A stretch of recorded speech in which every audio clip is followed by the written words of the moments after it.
सुख पावत सत्संगी जन अति सुख पावत सोते मेरे से घटे बरसे मेरे सतगुरु पधारे दया बरसे मेरे सतगुरु पधारे दया बरसे मेरे सतगुरु पधारे।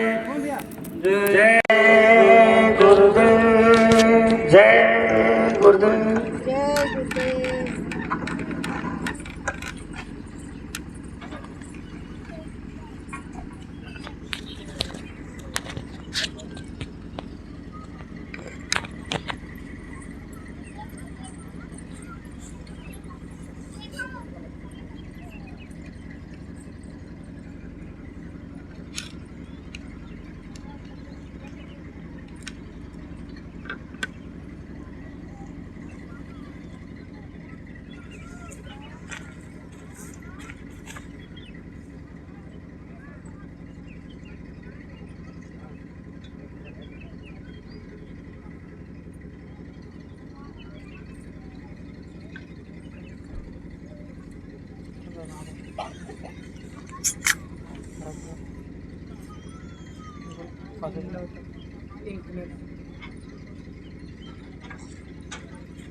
मैं गलत हो गई छोड़ दी तो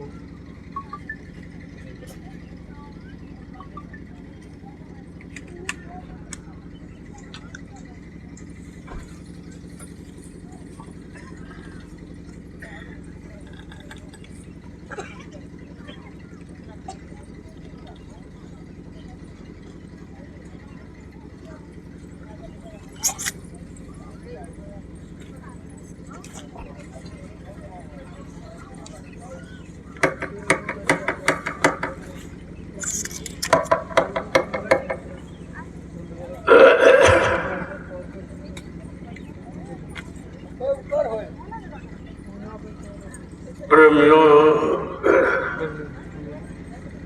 श्री परमार्थी श्रमदान सेवा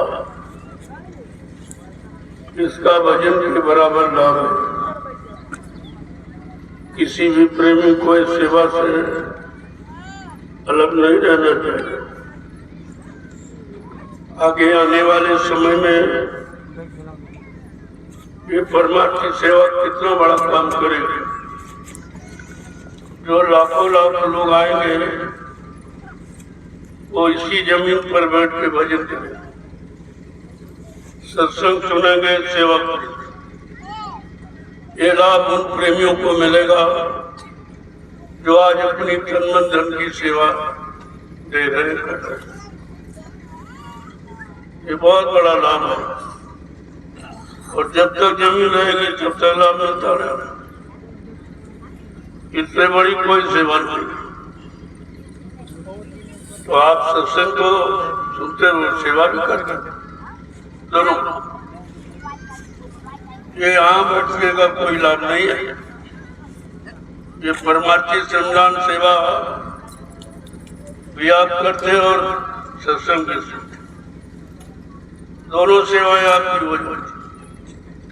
जब सत्संग और सेवा दोनों करोगे तब मन भजन में लगे। बिना सत्संग के, बिना परमार्थी सेवा के कोई जीव भजन कर ही नहीं सकता। तुम कितना प्रयास करो लेकिन तुम्हारा मन साथ नहीं, मन का भागना ही बंद नहीं होगा।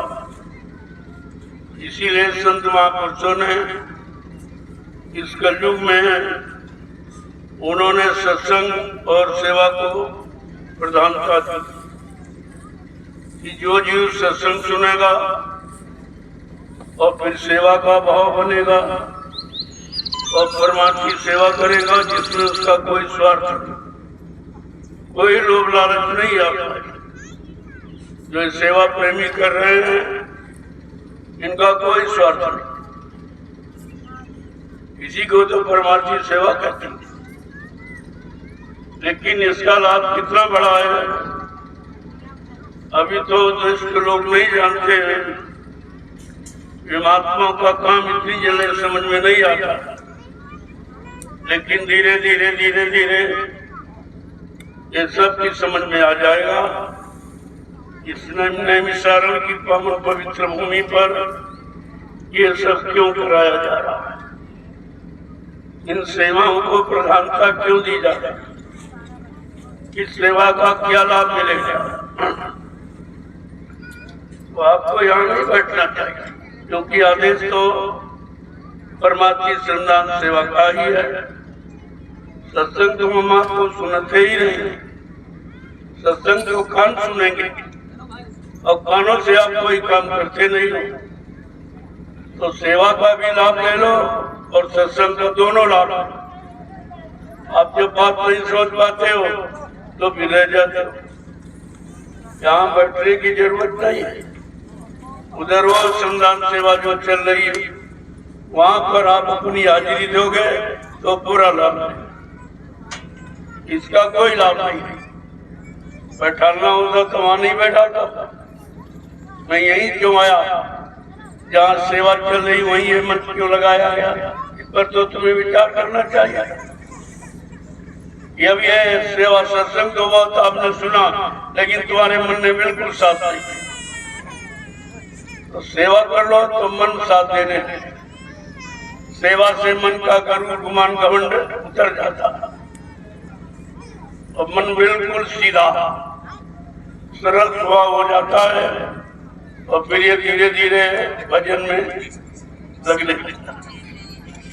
बिना सेवा सत्संग के किसी ने भजन नहीं किया। आपको तो दोनों काम हो रहे हैं, कानों से सत्संग सुने रहे हो और हाथ पैरों से सेवा करो, दोनों काम। क्योंकि सत्संग तो हाथ पैरों से होता नहीं। तो ये सोच कर कि आपके मन को ठीक करने के लिए उपाय ये रखा था। इसका मन कैसे ठीक होगा, जब ये बच्चों को सुनेगा और सेवा में लगेगा तो फिर ये बिल्कुल ठीक है। आप रोज देखते हो, अनुभव करते हो कि भजन करते हो तभी आपको नींद आ जाती, सत्संग सुनते तब भी नींद आ जाती, लेकिन सेवा करने में नींद नहीं आई। सेवा करने में नींद नहीं आ सकती। ये कितना बड़ा उपाय है कि निद्रा हुआ करके ही हो जाकर सत्यनाम नाम। तो देख लीजिए ये सेवा का फल आपके सामने है। जो सेवा करते हैं न उनको नींद आती है, न इधर उधर की बातें करते हैं। केवल एक निशाना है कि हम उनको मिट्टी की सेवा करनी, और ये वो सेवा है, ये वो मिट्टी है।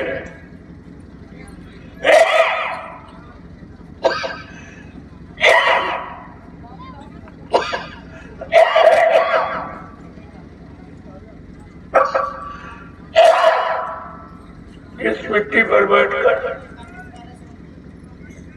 आप अपना कल्याण कर लो, अपनी जीवात्मा का कल्याण कर लो। ये मिट्टी वो मिट्टी नहीं है। अरे एक दिन शरीर भी आपका मिट्टी हो जाए। शरीर को मिट्टी में मिल जाने के पहले ऐसा काम कर लो, ऐसी सेवा कि हमेशा के लिए इस काल माया के देश से आपको छुटकारा है। न आप यहाँ आएंगे न पैदा होंगे, न आपको कोई दुख तकलीफ, न काल की किसी व्यवस्था में फंसाव, कुछ भी। पिछले समय की चीज को समय से ले लो। जब वहां सेवा में केवल खड़े रहोगे तब भी लाभ, यहाँ बैठने से लाभ नहीं हो जाता। कुछ नहीं, जो लोग डलिया भर रहे थोड़ा हाथ लगा दिया, उनके सिर पे पहुंची, ये भी तो सेवा है। वहां प्रेमियों को पानी पिला दिया, ये भी सेवा है। एक तरह से नहीं, कई तरीकों की सेवा रखी गई, और कोई ये नहीं कह सकता है कि हम बहुत कमजोर हैं, क्या सेवा करें। मेरे पास सबका समाधान है। सबके लिए सेवा अनुकूल रखी कि कमजोर हो चाहे जो सेवा सबकी और सबके सेवा का बराबर लाभ है। आपको ये सोचना चाहिए। ये बैठकर सत्संग सुनने का समय नहीं है, ये समय है परमार्थी सेवा करने का। लाभ तो उधर मिलेगा, इधर नहीं कोई लाभ। इधर अगर लाभ होता तो वहां नहीं सुना था, यहाँ क्यों आपको ले आया कि उधर आप सेवा करो और सत्संग भी सुनते हो। आपके दोनों काम हो जाए और दोनों का लाभ आपको मिल जाएगा। जिन लोगों को मिट्टी सेवा नहीं करनी है तो आप वहां चले जाओ, गायों के लिए भूसा उसको बर्बा दो और रखवा दो, ये सेवा जाके करो। ऊपर ये गुरुदेव आध्यात्मिक वैचारिक प्रचार समिति का राष्ट्रीय कार्यालय उसमें काम हो रहा है। राजमिस्त्रियों को सेवादारों की जरूरत है तो 10-5 लोग वहां चले जाओ और 10-5 लोग भूसा भरवा दो। अरे तो सरल है, इसमें तो मिट्टी नहीं खोदनी न ढोनी है, केवल वहां बैठकर जालों में भूसा भर देना और रख जाए तो गाय की सेवा आपकी हो जाए, गौ सेवा में आपका हिस्सा बन जाएगा। यहाँ सब तरह की व्यवस्था है। ये तुम नहीं कह के निकल सकते हो कि मेरे लिए कोई सेवा। मेरे पास सारे लोगों की सेवाओं का समाधान है। जो जैसा है उसको वैसी सेवा की प्रेरणा दी जाती है और वही सेवा करने लगता। तो इसमें से 10 प्रेमी चले जाओ, वहाँ राष्ट्रीय कार्यालय जो तुम्हारा बन रहा समिति का, उसमें गुजरात मिस्त्री काम कर रहे हैं, उनको सेवादारों की जरूरत है। वहाँ कोई है नहीं, वहाँ मसाला बना के उनको पकड़ा दो। ये तो बहुत सरल सेवा। या फिर वो गौशाले में चले जाओ, भूसा को भर करके जालों से उधर मतलब यानी रखवा दो। ये बहुत सरल सेवा। इसमें कोई मिट्टी भी ढोना नहीं, खोदना भी नहीं। अगर कुछ भी नहीं कर सकते तो कुछ नहीं मिलेगा। ऐसे आते रहो जाते रहोगे, कुछ भी तुम्हारे हाथ पड़ने वाला नहीं है। ये संत मत है। यहाँ इस तरह की भीड़ लगा कर रहने से आपको कुछ नहीं मिलेगा। जैसे आए हो वैसे खाली लौट जाओ और तुम्हारा जीवन ऐसे ही चला। ऐसे मथुरा में जाते रहे, भीड़ लगाते रहे, कुछ मिला था बिल्कुल खाली खाली रह गए हो, कुछ नहीं प्राप्त है। और वही काम यहाँ करोगे तो फिर आपको कुछ नहीं मिलेगा। तो मैं पहले से बता, यहाँ मत बैठो, या तो सीधे चले जाओ आश्रम में जो राष्ट्रीय कार्यालय बन रहा है उसमें राजमिस्त्री काम कर रहे हैं, उनको सेवादारों की जरूरत। वहाँ ईंट पकड़ाना है कहीं तो थोड़ा छोटा मोटा काम आप वहाँ चले जाइए, या फिर गौशाला में चले जाओ। गायों की सेवा, जो भूसा वहाँ अपनी खेतों का है उसको भरवा के रखवा दीजिए, ये भी आपके लिए सरल।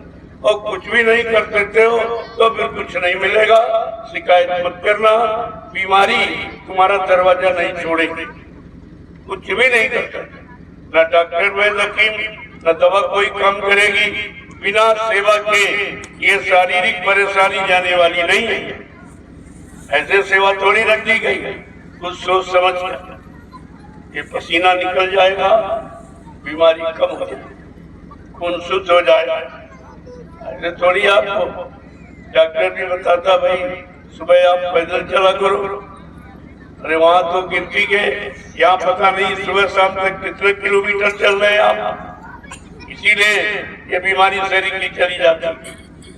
सेवा इसलिए रखी गई, 2 लाभ। एक तो आपकी शारीरिक बीमारियां खत्म हो जाए और दूसरा तुम्हारी सेवा से एक व्यवस्था बन जाए जो आगे भविष्य में लाखों लोग चले आ रहे हैं, उनको बैठने की जगह। वो कहाँ बैठेंगे, कहाँ भजन करेंगे, ये सब सोचिए विचारिए। आप ऐसे नहीं, आप यहाँ निरर्थक कोई काम नहीं होता। जो भी काम है वो लाभ का है, लेकिन लाभ लेना सीखो तो। ऐसे बैठे रहोगे तो भाई कुछ नहीं मिलेगा।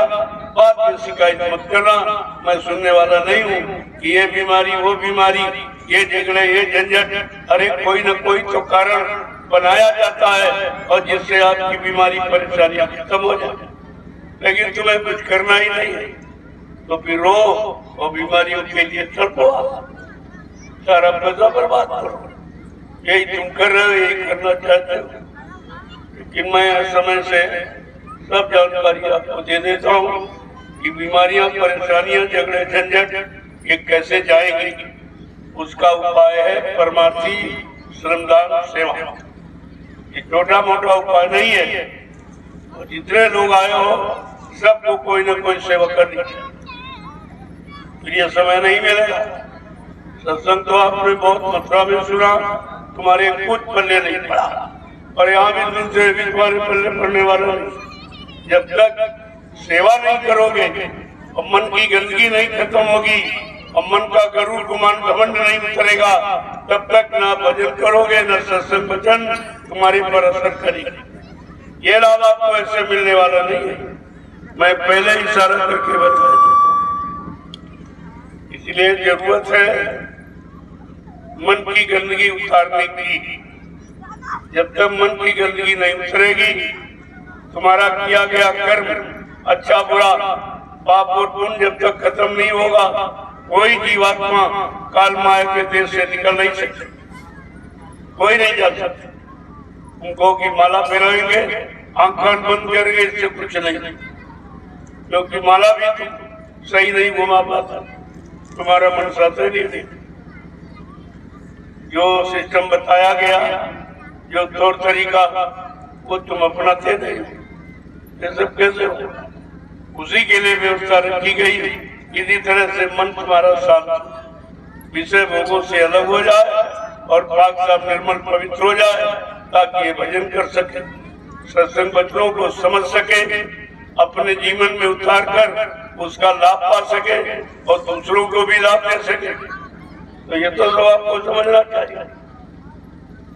तो कुछ लोग चले जाओ उधर आश्रम में, वहाँ दूर है राष्ट्रीय कार्यालय, ये गुरुदेव आध्यात्मिक वैचारिक प्रचार समिति का राष्ट्रीय कार्यालय बना। वहाँ को थोड़ा काम ले गया, गुजरात मिस्त्री वहाँ लगे हैं, और कुछ प्रेमी चले जाओ वहाँ सेवादारों की जरूरत, और कुछ चले जाओ गौशाला में गायों की सेवा कर लो, उनके लिए भोसा तैयार हो गया, उसको उठा के रख। सब तरह की सेवा है। ये कोई यहाँ बहाना नहीं कर सकता कि भाई हम बड़े कमजोर, हमारी सेवा कैसे। ये तो बहुत सरल, इससे सरल इतने गलीज और गंदगी के कुकर्म पाप करके आए हो, वो कैसे धुलेंगे? वो बैठे बैठे नहीं धुलेंगे। जब तक सेवाओं से इस शरीर को रगड़ोगे, साफ नहीं करोगे, तब तक ये पाप उनका रगड़ा झगड़ा ये मिटने वाला नहीं, ये और किसी से मिटता ही नहीं। तपस्या का संयम वैराग से भी नहीं मिटता, ये मिटता है परमार्थी सेवा, जो कलयुग में, ये किसी युग में नहीं थी। क्योंकि जब कलयुग में संत पधारे तो संतों ने रास्ता जीवन के लिए लिखा, इससे भजन कैसे होगा, इससे प्रेम प्यार मोहब्बत लोगों से कैसे करेगा, ये नफरत लड़ाई झगड़ा ये खत्म कैसे होगा, बीमारियों में राहत शांति कैसे मिलेगी। तो संतों ने ये शोध करके परमार्थी श्रमदान सेवा का आधार आपके लिए रखा और कहा ये बहुत सरल है, ये हर जीव कर सकता, ये सब के लिए, और इससे सरल कोई उपाय नहीं। ये नहीं कर सकते फिर तुम कुछ नहीं, ऐसे खाली आए और खाली रह जाओगे, लौट के घर चले जाओ। कुछ यहाँ मिलने वाला नहीं है, यहाँ कोई शरबत नहीं घोल के पिला दिया जाए। दो रास्ता है, वो आधार है, व्यवस्था है, जब उसके अनुसार चलोगे तो काम आपका जल्दी, नहीं तो मैं तो आपके बीच में सत्संग सुनाने के लिए नहीं बैठा, परमार्थी सेवा में तुम्हारे मन को लगाने की, कैसे लगे मन के विकार, मन की गंदगी कैसे हटे, मन पाक साफ निर्मल पवित्र कैसे? क्यों कि बिना मन की गंदगी उतारे कोई भजन कर ही नहीं सकता। कोई भगवान ने कहा भी है कि भाई हमको कौन पाता? कहते निर्मल मन जन सो मोहि पामे और मोह छल चित्र कपट नहीं भामे। कहा मुझे धन वाला, मन वाला, बुद्धि वाला, रूप वाला, जाति वाला नहीं पाता। हमको पाता है जिसका मन निर्मल पाक सा पवित्र। आज कलयुग में सबके मन गंदे, किसी का साफ नहीं है, और वो गंदगी किसी साबुन और किसी नदी के पानी से नहीं उतरेगी। वो गंदगी संत महापुरुषों ने जो समय से सत्संग से बहाई, सत्संग की नदी और दरिया बहाया, और उसमें जिन्होंने नहाया, अपने मन को उतार दिया, वो पाक साफ निर्मल पवित्र हो पाते, वही प्रभु की शरण में जाते और प्रभु का वही दर्शन कर पाते। बाकी ऐसे रह गए। तो आपके लिए बड़ा सोच समझ कर ये रास्ता रखा। धीरे धीरे कम से कम 30 डलिया सबको डालना चाहिए। 30 डलिया का अभियान है। 30 डलिया लगभग सब, और फिर जितना कर सको उसका उतना लाभ मिलेगा। वो तो जितना करेगा उसको, लेकिन 30 से कम नहीं। इससे कम में कोई लाभ आपके हाथ लगने वाला नहीं। इतना तो काम आप सबको करना ही है। कोई सेवा करते हो आधा घंटे के लिए, तो सेवा बंद कर दो और चले आओ 30 डलिया डाल के चले जाओ, तो तुम्हारा हर सेवा में खाता कट जाएगा। हर सेवा, कोई सेवा, सारी सेवाओं का लाभ आपको मिलेगा। ये लेने वाले का तरीका, जो बुद्धिमान बुद्धिजीवी, जो सच्चे साधक है, वो किसी सेवा से अलग नहीं रहते, सब सेवा करते। अपना उसने किया, थोड़ी देर के लिए बंद कर दिया, इधर आ गए और ये सेवा करके फिर चले गए। फिर देखा कि कहाँ सेवा हो रही, वहां चले गए। वो सेवा में ही रहते हैं ताकि उनका मन सेवा की ओर ही लगा रहे, इधर उधर निंदा चुगली बुराई में न जाए। लेकिन तुम मन को काबू नहीं देते। आपको नहीं मालूम, खाली मन शैतान का घर है। अगर मन पर कोई जोर नहीं है, कोई काम नहीं दे पा रहे हो, कोई सेवा में नहीं लगा पा रहे हो, तो ये तो शैतान है। शैतान का काम अच्छा नहीं, वो पाप कर्मों के सिवा और कुछ करेगा ही। इसीलिए आपका मन ठीक नहीं। आप शिकायत करते हो हमारा सुमरन नहीं बनता, ध्यान नहीं बनता। क्यों नहीं बनता? क्योंकि आप वचनों का पालन नहीं करते। जो सुनाया समझाया जा रहा उसको अपने ऊपर लागू नहीं करते। तो ऐसे पत्थर की तरह बैठे रहोगे तो कुछ नहीं मिलने वाला। ये पत्थर की नीति मत अपनाओ। ये संत मत है, इसमें चेतन को लाभ मिलता है और पत्थर को, कागज को और मुर्दे को कोई लाभ नहीं। इसका काम ही अलग है। ये चेतन जीवात्मा का विषय है। ये पूजा पूजा पाठ, ये जड़ पूजा, जड़ पत्थर, कागज से कोई लाभ नहीं। लाभ देने वाला उनमें कोई है ही नहीं। वो खुद ही जड़ है, तो तुमको लाभ कैसे देगा? लाभ तो चेतन देता है, और चेतन के बारे में आपको जानकारी नहीं जब तक चेतन गुरु नहीं मिलेगा। चेतन माने जीवात्मा को जगाने वाला। जो जीवात्मा चेतन, परमात्मा चेतन, और जीवात्मा को परमात्मा से मिलाने वाला गुरु चेतन होगा, वो मिलाएगा। ये दर पत्थर कागज कैलेंडर वाले नहीं, चेतन गुरु चाहिए। उसी चेतन गुरु को आध्यात्मिक गुरु कहते हैं, उसे सदगुरु कहते हैं, मतलब यानी परमात्मा गुरु उसी को कहते हैं। ये सब जानकारी तो आपको रखनी चाहिए, और ये नित्य सत्संगों में आपको जानकारी दी जाती। लेकिन नहीं समझोगे और नहीं करोगे, मानोगे तो कुछ तुम्हारे हाथ में ही लगने वाला नहीं। मैं बहुत साफ शब्दों में कहता हूँ, केवल वचनों को समझ लो और इशारों बस काम आपका हो गया। कोई ज्यादा मेहनत आपको नहीं करनी, समय से बच्चों की जानकारी लेनी कि हमारे लिए सरल से सरल तरीका आध्यात्मिक कमाई का कौन है। क्योंकि मैं कमजोर हूँ, कमजोरी में सब काम नहीं हो पाएंगे, तो संतों ने हम सब गंदे कमजोर जीवों के लिए सरल रास्ता ये रखा है, परमार्थी संदान सेवा का।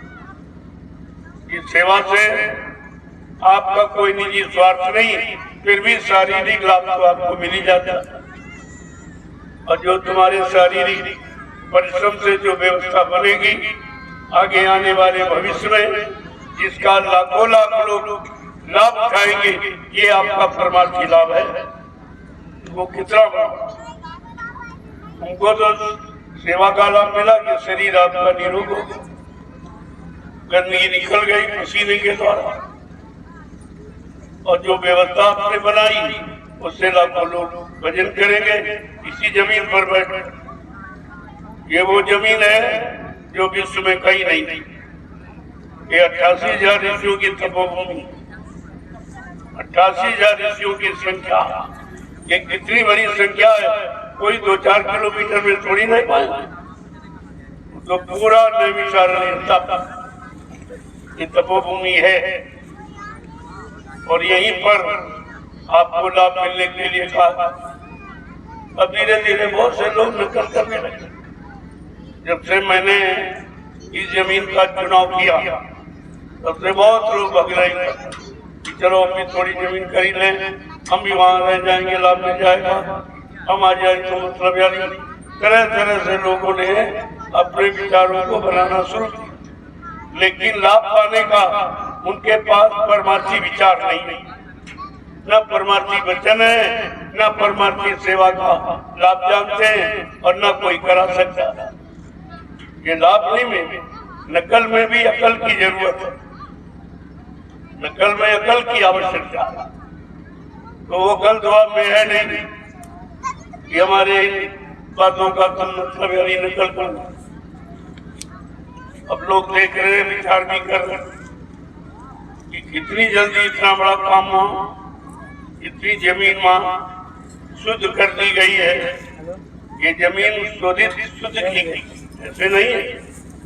कह रहे हैं 25 का रिचार्ज कर दो, जहाँ जहाँ चरण पड़े भक्तों की नेट का, वो जमीन पवित्र हो जाती है पूर्वजों के। और अगर सतगुरु के चरण पड़ जाए तो उसका तो लाभ ही अलग है। हेलो, ये जमीन सब मैसेज पर मैसेज, धीरे धीरे सत्संग के द्वारा और उसको पावन पवित्र बना दिया जाए। उसी समय की तो इंतजारी है, इसीलिए बड़े बड़े कार्यक्रम किए जाते हैं। और हिंदुस्तान के यानी कितने प्रांतों से लोग आते हैं इस जमीन पर, ये जंगल, ये भीड़ कोई बस्ती शहर को भी नहीं कर सकता जो भी आवाज जंगल। पहले लोग कहते थे बाबा जी धार्मिक स्थानों पर कार्यक्रम करते इसलिए भीड़ हो जाता, धार्मिक बड़ी नदियों किनारे करते इसलिए भीड़ हो जाता। तो मैंने कहा अच्छा भाई ये बात है, तो मैं जंगल में आ गया, यहाँ तो कोई साधन आने जाने का भी साधन, कोई शहर कस्बा सामान के लिए नहीं। और मैंने इस बियाबाद जंगल में जहाँ शेर चीते रहते आदमी नहीं रहता था, उस जमीन पर मैंने कितने लाख लोगों को लाके आपके सामने खड़ा कर दिया। ये फिर भी तुम्हारी समझ में नहीं आ रहा ये क्या हो रहा। तुम 10 आदमी नहीं इकट्ठे कर सकते, और ये लाखों लाख आदमी तो कितनी बार आ रहे हैं और रोजे ही आ रहे हैं। अगर फिर भी नहीं समझ पाए तो फिर ये अवसर आपके हाथ से निकल जाए। तो दीपक के नीचे अंधेरा, चिराग के चिराग सबको उजाला लेकिन अंधेरा रहता है। तो दुनिया के लोग आ रहे हैं, देख रहे हैं आप, विश्व प्रांतों कुछ विदेश से भी लोग आने लगे, उनके पास भी आवाज ये पहुंच रही। वो भी बड़ा आश्चर्य करते हैं, अरे भाई कहाँ कैसे जंगल में इतने लोग किससे इकट्ठे हो जाते हैं, वो क्या सुनाते क्या देते हैं, क्या बताते हैं, ये सुनने के लिए आज पूरा विश्व लालायित है। तो धीरे धीरे देख लेना सब आ जाए। क्योंकि ये काम कहीं नहीं। इस तरह का निस्वार्थ कोई लोभ लालच में नहीं, हमको कुछ भी नहीं चाहिए। यहाँ चाहिए सब हमारे यहाँ नहीं। क्या गई चिंता मिटी, मनुआ बेपरवाह, जिनको कछु न चाहिए वो सहन के साथ, वो बादशाहों के बादशाह हैं जिनको काल माया के देश का कोई सामान नहीं चाहिए। तो आपको समझना चाहिए, मुझे तो कोई आवश्यकता नहीं और न मैंने कभी किसी से कुछ कहा। जो आप अपनी श्रद्धा सेवा भाव से करते हो वो जज्बा आपके सामने दिखाई दे। ये सब जमीन आपकी सेवाओं से, मेरा इसमें कुछ नहीं, मेरे पास कुछ नहीं। मैं जैसे बैठा हूँ बस इतना ही, मैं तो कभी नहीं कहता मेरा। ये सब आपका है, आपकी सेवाओं का ये प्रसाद है जो आपके सामने तैयार हो रहा। मैं तो खुद ही कहता हूँ। अब ये है कि मैं आपकी व्यवस्था कर रहा हूँ, आपकी सेवाओं को अच्छी जगह लगाने का प्रयास करता हूँ और वो सब आपके सामने हो रहा है। ये जमीन में और कुछ मतलब मान्य आवास बन जाए, कुछ और व्यवस्था उसमें ये तरीके से हो। यहाँ किसी की हिम्मत नहीं है ये जंगल को साफ नहीं की। ये सरकार भी हार गई, नहीं अब तक करवा लेते। ये जंगल कब से पड़ा, इतनी सरकारें आई लेकिन ये काम किसी के बस में। वो काम आपके सामने आपने खुद ही कर दिया, मैंने नहीं किया, आपने किया। मैं तो केवल बीच में खड़ा हो गया और आपने कर डाला और अभी आप करते। मैं तो बुढ़ा हूँ, सलाह तो आपको दे सकता हूँ, योजना बना सकता हूँ, भूमिका बना सकता हूँ, व्यवस्था बना सकता हूँ, ये काम आपका कर सकता हूँ। लेकिन शरीर अब इस लायक नहीं है कि सेवा कर सकता। मैं तो पहले कहता भाई मेरा कुछ, जब मेरा कुछ नहीं तो तुम्हारा क्या ये किसी का नहीं हो सकता। और सबके लिए या कोई किसी तरह की पाबंदी नहीं है, केवल पाबंदी खान पान की है कि आप शाकाहारी हो जाइए और ये सब व्यवस्था आपके लिए तो आपके लिए बना रहा हूं। लेकिन शाकाहारी आपको, बिना शाकाहारी के किसी भी व्यवस्था का लाभ आपको नहीं मिलेगा। इतना तो आपको करना ही पड़ेगा, शाकाहारी तो आपको बनना ही पड़ेगा। नहीं कुदरत ये सब आपको शाकाहारी बनाने के लिए तैयार है। उसके बाद सब व्यवस्था एक लपट थप्पड़ में 20 करोड़ का वारा न्यारा सेकेंडों में कर देंगे। आप समझोगे कैसे, नहीं मानोगे कैसे? मानना तो पड़ेगा। लेकिन समझाने बुझाने प्रेम प्यार मोहब्बत से मान सम्मान से अगर मान जाओ तो अच्छी बात है। नहीं कुदरत है तैयार करी, आगे मुसीबत बड़ी, वो तो तैयार करी। ऐसी मुसीबतों में, स्थितियों परिस्थितियों में तुम्हें लाके खड़ा कर देगी, तुम मानने के लिए मजबूर हो जाओ तो मानना पड़ेगा। अभी तो मैं प्रेम से आपसे कहता हूँ कि मान जाओ, नेक भले इंसान बन जाओ, चरित्रवान बन जाओ, शाकाहारी सदाचारी बन जाओ तो तुमको मानव जीवन का लाभ मिल जाए। अगर नहीं मानोगे तो भाई कुदरत को मनाना जानती। उसने बड़े बड़े धरेवानियों को, बड़े बड़े आतंकवादियों को एक क्षण में मना दिया। उसके पास सबको मनाने की यानी समस्या है, समाधान है उसके पास, सारी समस्याओं का समाधान। इसलिए आपको सोचना चाहिए कि प्रेमी देख के कैसे मेरा, इनको देखकर भी तुम्हारी समझ में नहीं आ रहा, इनको देखकर तुम्हारे अंदर ये भाव नहीं पैदा हो रहा, मुझको भी करना चाहिए। बिना किए यहाँ कुछ नहीं मिलेगा। ये संत मत है, बगैर रगड़ाई किए चमक नहीं आएगी, गंदगी नहीं उतरेगी। और जब तक गंदगी नहीं उतरेगी कोई जीवात्मा काल माया के दिल से जा नहीं सकती। तुम अपने आप नहीं निकलोगे और निकालने वाला गंदगी में तुम्हारा हाथ पकड़ेगा, वो गंदगी में तुम्हारा हाथ नहीं पकड़ेगा। ये हमेशा ध्यान में रखना। तो जब गंदगी उतर जाएगी तब सब लोग क्या करेंगे? सब तुम्हारे तुमसे प्रेम करेंगे, तुम्हारे काम आ जाएंगे, लेकिन गंदगी रहेगी तो कोई नहीं। तो उसी गंदगी को मैंने सजा के बताया साकार एक छोटे से सूत्र में बदल दिया कि आप शाकाहारी हो, और शाकाहार में सब आ जाता।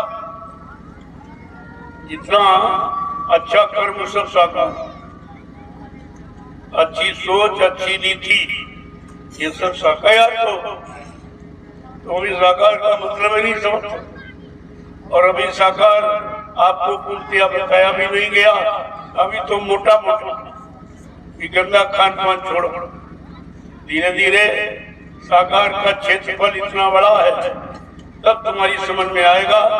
जब तुम मोटा ये खान पान जो गंदगी मतलब यानी मनुष्य मंदिर में डालते हो, अगर ये बंद हो जाए तो तुम्हारी समझ में आ जाएगा कि शाकाहार का लाभ क्या लाभ होता है। तुम्हारे मन बुद्धि चित्त ये सब सही दिशा की तरफ जाना पसंद करेंगे। अच्छी सच्ची बात सुनना पसंद करेंगे, अच्छे सच्चे कर्म करना पसंद करेंगे।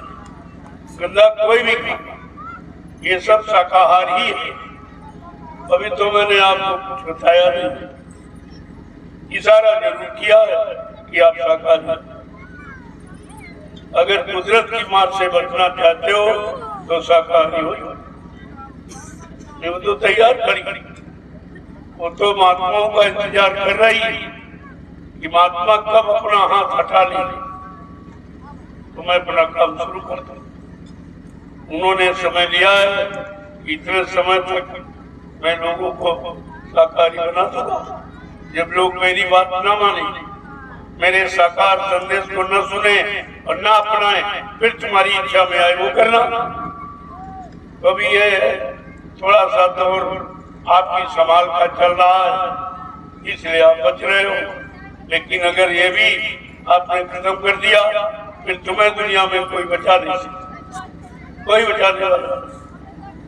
और जो तुम ये समझ रहे हो मेरे पास रहने के लिए मकान है और मतलब यानी आमदनी के लिए दुकान, खेती और दफ्तर है, और हमारे मतलब यानी खाने के लिए रोटी है और सहयोग के लिए पत्नी, बाल बच्चे, भाई बहन, बिरादर है, तुम्हें ये नहीं मालूम ये कुदरत के एक झटके में खत्म हो। एक झटके में भी सामान सब कुछ नहीं। अभी कोरोना काल में देखा करोड़ों चले गए, मिला कोई बचा पाया? करोड़ों एक झटके में चले। वो तो एक चुटकुला था कुदरत कि देखो मैं सब कर सकती हूँ और तुम्हारे पास बचने का कोई उपाय नहीं। ये उसने चेतावनी दी थी, लेकिन लोग कुछ नहीं सकते। बीमारी है, बीमारी बीमारी, आज तक तो दवा नहीं बना पाए तो बीमारी कैसे जा जाए? ये कुदरत की नाराजगी। कोई बीमारी नहीं और न उसकी कोई दवा से बनी।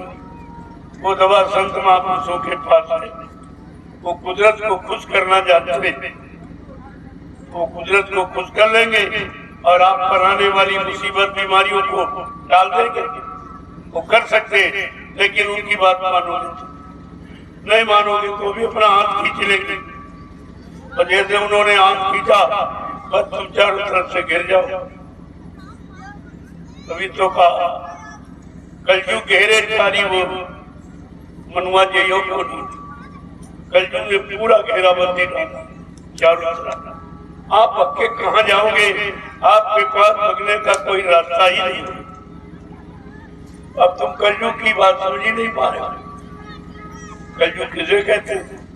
अरे अन्याय, ये पाप, ये दुष्कर्म, ये झूठ, छल, कपट, बेईमानी, ये मारकाट, हिंसा, चोरी, डकैती, कत्ल, ये सब कलयुग ही तो है। यही तो कलयुग का काम है और सब इसी में फंस गए। कलयुग में सबको अपने काम में फंसा दिया। अब तुम ये निकल नहीं सकते। तो जिसने अपने काम में फंसा लिया और जब एक आवाज लगा दी महापुरुष ने कि कलयुग जाएगा सतयुग आएगा, यानी कलयुग तुझे जाना पड़ेगा और सतयुग आ जाएगा। जब कलयुग चला जाएगा तब फिर तुम्हारा ये खान पान, तुम्हारे दूषित कर्म कहाँ रहेगा? तब तुमको मजबूर होकर बदलना पड़ेगा। वो तो व्यवस्था के तहत परिवर्तन होता है। जैसा तुम्हारे सामने होने जा रहा है, उसी की ये तैयारी है और उसी की ये जानकारी जो आपको काल तक पहुंचाई जाती, और ये कोई नहीं बता रहा। सब अपने लाभ स्वार्थ लोभ लालच में पड़े। तुम्हारी चिंता किसी की, तुम्हारी चिंता केवल महात्मा की। क्यों? महात्मा जीवात्मा के बारे में जानता कि मानव शरीर में जब जीवात्मा आती है तो उसको ये सौभाग्य मिला कि मानव शरीर में जीवात्मा को अधिकार है कि वो किसी संत महात्मा की तलाश करके उससे अपने घर का रास्ता पूछ ले और अपने घर हमेशा के लिए चली जाए। फिर उसको यहाँ कभी ना आना पड़ेगा, न ये दुख तकलीफ में रहना पड़ेगा।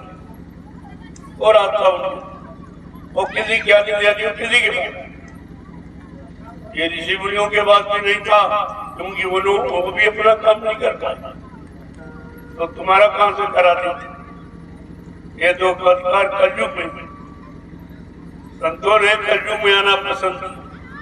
सबसे गंदे खराब समय में सतयुग त्रेता द्वापर अच्छे युग थे, अच्छे कर्म वाले, अच्छे ज्ञान वाले, अच्छी उम्र, अच्छे खान पान वाले, लेकिन संतों ने आना पसंद नहीं किया। क्यों? वो तो जो दुखी है उनको ये दुख दूर करने के लिए, जिनका कोई सहारा नहीं, उनका सहारा बनकर और सहारा देकर उसको उठाते। वो गंदगी से परहेज नहीं करते। जो तुम्हारी गंदगी को खत्म करेगा, कर्मों की गंदगी, वही सच्चा गुरु कहलाता है। गुरु नवे जो शिष्य को सच्चा साधु जाना। जो गुरु अपने भक्तों को नमन करता है, प्रणाम करता है, वो सच्चा। वो तुम्हारे शरीर को, तुम्हारी जाति को, तुम्हारे रंग रूप रुपए पैसे धन दौलत को प्रणाम नहीं करता, वो अपनी जीवात्मा को प्रणाम करता कि मेरी जीवात्मा इन मनुष्य शरीरों में बैठी है, उनको प्रणाम करता हूँ कि तू जल्दी अपने घर को चल, निकल इस घर से। इसी घर से तू निकल कर जा सकती, और किसी शरीर में जब कर्मानुसार चली जाएगी तो फिर कभी निकल के जा नहीं पाएगी। इसीलिए इतना प्रयास, इतनी मेहनत करते, इतना परिश्रम करते सब तरह कि किसी तरह से तुम्हारी समझ में आ जाए, तुम अपने मानव जीवन को सार्थक बना लो, अपनी जीवात्मा को जगा के परमात्मा के पास पहुंचा दो, बस फिर तुम्हारा काम खत्म। फिर आपको यहाँ कभी नहीं रही। ये दुख के सागर वाले काल माया के देश में कभी नहीं। तो वो कितना बड़ा काम है और आप समझ नहीं पाते।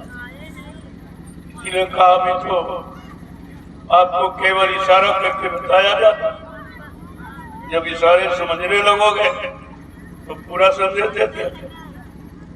अभी तो सुनाया गया, मथुरा में तुम्हारी समझ में कुछ नहीं आया।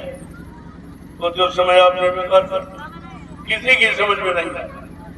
60 साल बाबा जी ने मथुरा में आपको लगातार 10 जुलाई 1952 से और 2012 ये 60 वर्ष बराबर सुनाते, जगाते, समझाते रहे, लेकिन तुम्हारी समझ में कुछ भी नहीं है। तो 60 साल आप ऐसे चले गए। जब वहां नहीं समझ पाए तो यहाँ क्या समझ लोगे बैठे?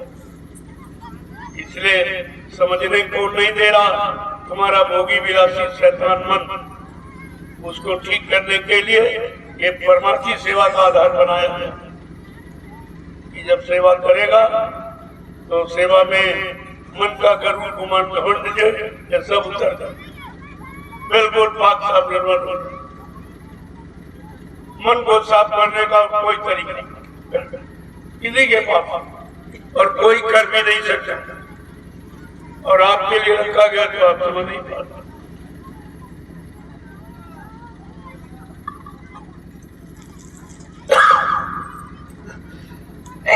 इसीलिए कहा आप सेवा करें, कोई से सत्संग नहीं, सत्संग तो कम से कम सेवा तो नहीं बनता। यहाँ सेवा बंद किए बैठे हो और सत्संग भी समझ में नहीं, कहीं सो जाते हो, कहीं मन भाग जाता, तो सत्संग से भी गए और सेवा से क्या मिला। ऐसे आप समय खराब करते रहे। जब बच्चों को, इशारों को नहीं समझोगे तो इस समय आपका खराब होगा। फिर यहाँ आने जाने का कोई लाभ नहीं है। ये कोई शहर सरापा करने आप नहीं आए, अपनी जीवात्मा के कल्याण के लिए आए हो, और जन्म जन्मांतर के जो कर्म करके चढ़े पाप कर्मों के, उनको उतारने के लिए आया। ये भीड़ इसलिए नहीं लगाई गई क्योंकि हमको तो आपको कुछ चाहिए। अगर आपको ये अपना काम करना है तो कर लीजिए, हम आपका सहयोग करते हैं। रास्ता आपको बता दें, जिस दिन रास्ते को अपना लोगे तुम्हारा काम हो जाएगा। यही तो समझने की चीज। और बिना सत्संग इसे कोई समझ नहीं सकता। कितना बड़ा ज्ञानी ध्यानी हो, लेकिन सत्यों के ये गूढ़ राज गूढ़ वचनों को वो बिल्कुल नहीं समझते। उसके बस की बात नहीं है। किसी खतरा गुफा में छिपकर चोरों की तरह बैठ जाओ तो क्या कुछ होने वाला कलयुग में? ये कलयुग की क्रिया नहीं है। कलयुग में तो चेतन जीवात्मा को जगाना और परमात्मा से मिलाना कौन करेगा? चेतन गुरु। जिस गुरु ने अपनी जीवात्मा को जगा लिया और परमात्मा से मिलाना, वो एक काम करेगा। बाकी है भेदधारी, कोई दाढ़ी बढ़ा लो, कोई लाल पीला कपड़ा पहन लो, अच्छा तिलक जने, चंदन मंदन, इससे कुछ काम होने वाला। ये इस शरीर की सजावट, और सजावट और बनावट से गिरावट हो सकती है, लेकिन आप कोई काम नहीं कर सकते। इसे संत मत में ये बिल्कुल मना, एकदम सादगी में रहो। मैंने आपके सामने एक इशारा किया है जो हिंदुस्तान में किसी ने, ना कोई राजनीतिक और ना कोई महात्मा, किसी ने नहीं इशारा। ये भारत देश, अगर आप सच्चे भारतवासी हो तो तुम्हारी पहचान होनी चाहिए। तुम्हारी कोई पहचान नहीं, और पहचान होती वेशभूषा से। वेशभूषा से पहचान। हमारी भारतीय वेशभूषा क्या है जो संत महात्मा ऋषि मुनियों ने बनाई, वो तुम्हारे मन को बिल्कुल सादगी में रहने की।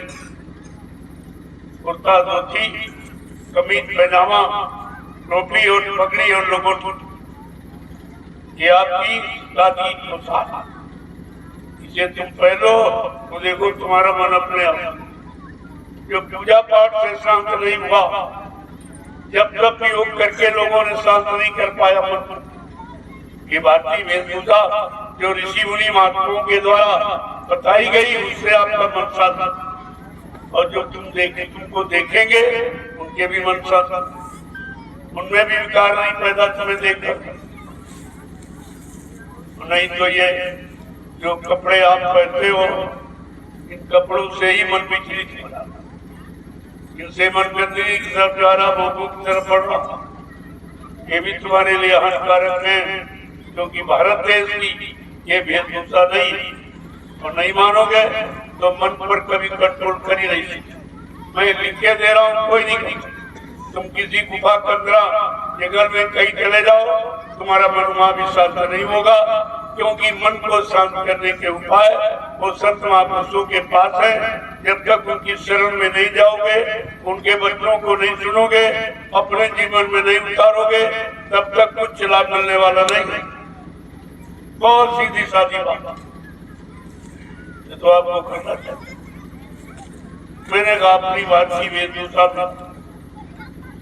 अपनी भारत देश की भाषा, ये हिंदुस्तान है, हिंदी भाषा, संस्कृति देववाणी, ये दो भाषाएं आपकी भारत भूमि पर, ये दो भाषाएं हिंदी और संस्कृत।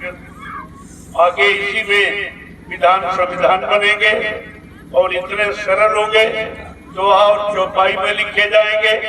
और अगर खासकर हल जोतता होगा उसको भी संविधान याद होगा, वो हल जोतता जाएगा और संविधान को गाता। इतना सर्वोत्तम आगे बढ़ने जा रहा है। हिंदुस्तान की भाषा हिंदी और संस्कृत होगी। भारतीय वेशभूषा आपकी कुर्ता, धोती, कमीज, पैजामा, टोपी और पगड़ी और लंगोटी, ये आपकी असली पोशाक है।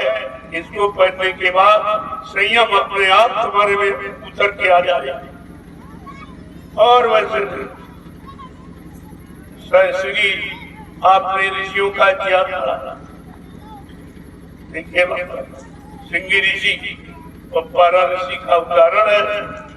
सिंगी ऋषि ने 60,000 वर्ष तपस्या जंगल में कतराओं में छिपके बैठे, किसी को देखेंगे नहीं, किसी से मिलेंगे नहीं, किसी की सुनेंगे नहीं, किसी को सुनाएंगे नहीं। लेकिन इससे भी मन शांत नहीं हुआ और एक वेश्या ने लूट लिया। क्षणिक अपने नजर में मार कर उनको घायल किया। 60,000 की तपस्या मिनटों में चली गई। क्यों? किस कारण? कोई बचाने वाला समर्थ गुरु नहीं। अगर गुरु होता तो बचा लेता। इन्होंने बिना गुरु के हट से ये तपस्या, और बिना गुरु का चेला मन में फिर अकेला। गुरु की बगैर कोई संभाल करने वाला यहाँ नहीं है, कोई है नहीं करती। कलयुग में तो सतगुरु का जिक्र है कि जब सतगुरु आएगा वो जीवों की संभाल करेगा, रक्षा हिफाजत करेगा, वो जीवात्माओं को जगाएगा, परमात्मा से मिलाएगा और पाप कर्मों की माफी करा देगा। उसको कहते हैं सच्चा सतगुरु। आप तो किसी चीज को जानते,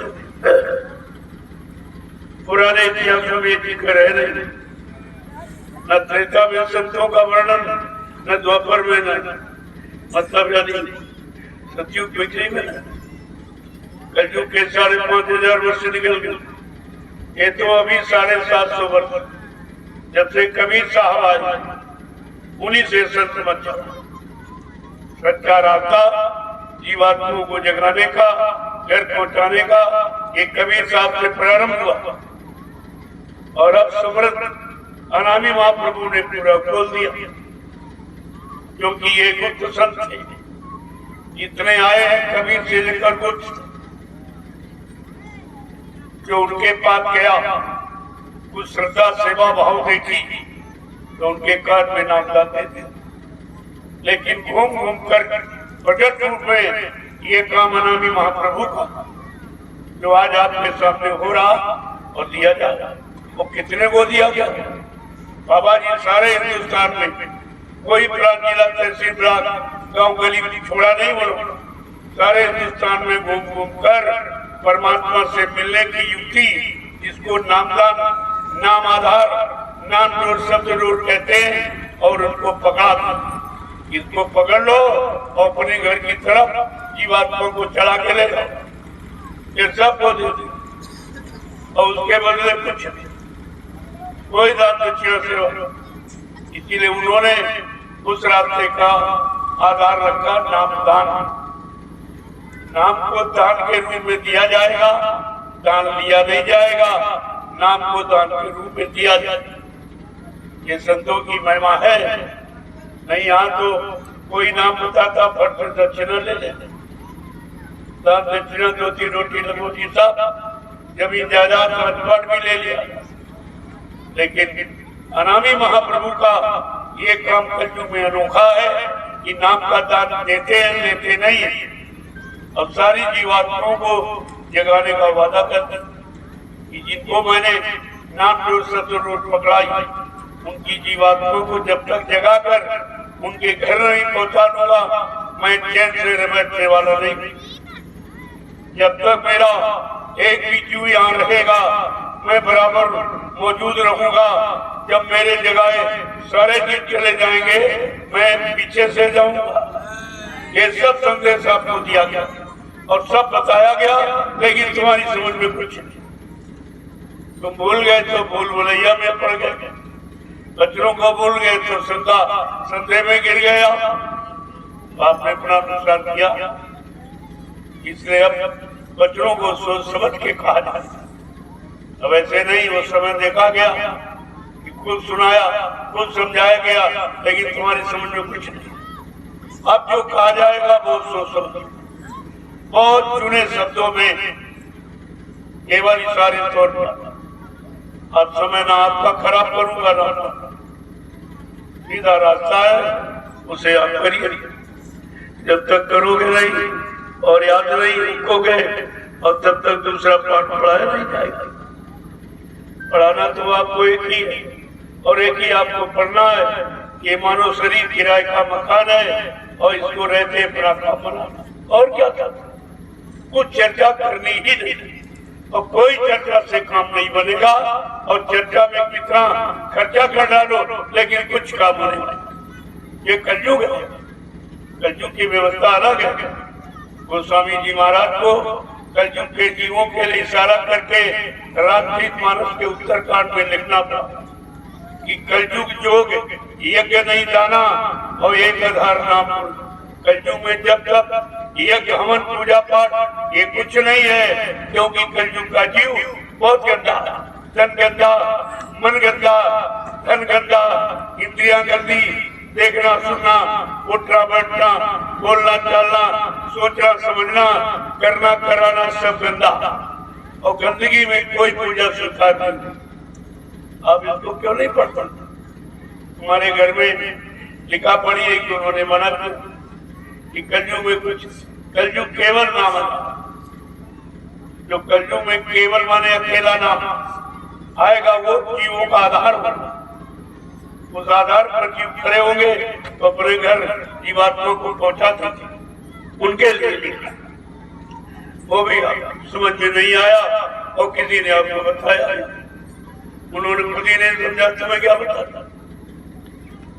साफ साफ कहते यही कलिकाल साधन पूजा। कलयुग के जीवो बड़ी सोच समझदारी के साथ सुनो, यही कलिकाल साधन पूजा और मन कर्म वचन गुरु पद। इस कलयुग में कोई साधना, कोई योग जब तक नहीं है, क्योंकि तुम्हारे शरीर में इतनी ताकत नहीं है, इंद्रियों में संयम नहीं है, त्याग वैराग नहीं है, तुम्हारा खान पान अच्छा नहीं, तुम्हारे मन में अच्छी सोच नहीं है, मन लोभ लालच से अलग नहीं है, मन में अभी किंचित वैराग त्याग संयम नहीं है, लिया जाए काम तुम्हारे बस का। उन्होंने मना किया, तुम मानते थे जबरदस्ती, तो इसका तो आपको हमेशा भोगना पड़ेगा। सत्य के वचनों को नहीं मानोगे तो सजा पाओ। उन्होंने रामचरितमानस लिखकर ये सबको उत्तरकांड माने सबको उत्तर दे दिया, सबके प्रश्नों का उत्तर बता दिया कि तुम्हारे जीवन का सच्चा अर्थ ये है, तुम्हारी सच्चा कर्म ये है, तुम्हारी सच्ची क्रिया ये है, तुम्हारी सच्ची साधना ये सब बता। और फिर भी नहीं मानोगे तो सजा पा जाओगे। मैं तो बराबर इशारा करूं कि तुम्हें कहीं कंदरा गुफा में छिप कर बैठने की जरूरत है। चोरों की तरह छिप के नहीं बैठना, खुले मैदान में सब जीवों का कल्याण करो, अपना कर लो और सबके कल्याण के लिए तुम्हारा कर्तव्य है।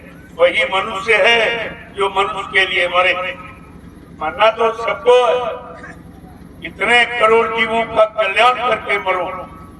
वो मृत्यु भी अच्छी मानी जाती है, वो मृत्यु भी वो लोग प्रणाम करते हैं। ऐसी मृत्यु को प्रणाम करते हैं जो मृत्यु यानी तमाम जीवों को मृत्यु में जाने के पहले उनको सचेत कर देती है, उनको जगा देती है और प्रभु के मार्ग पर अनेक खड़ा कर देती है और उनकी जीवात्मा को प्रभु के पास पहुंचा देती है। तब वो मृत्यु के हवाले होती है। वो मृत्यु भी शानदार है। ऐसी मृत्यु को लोग बड़ा और तुम बात ही नहीं समझते।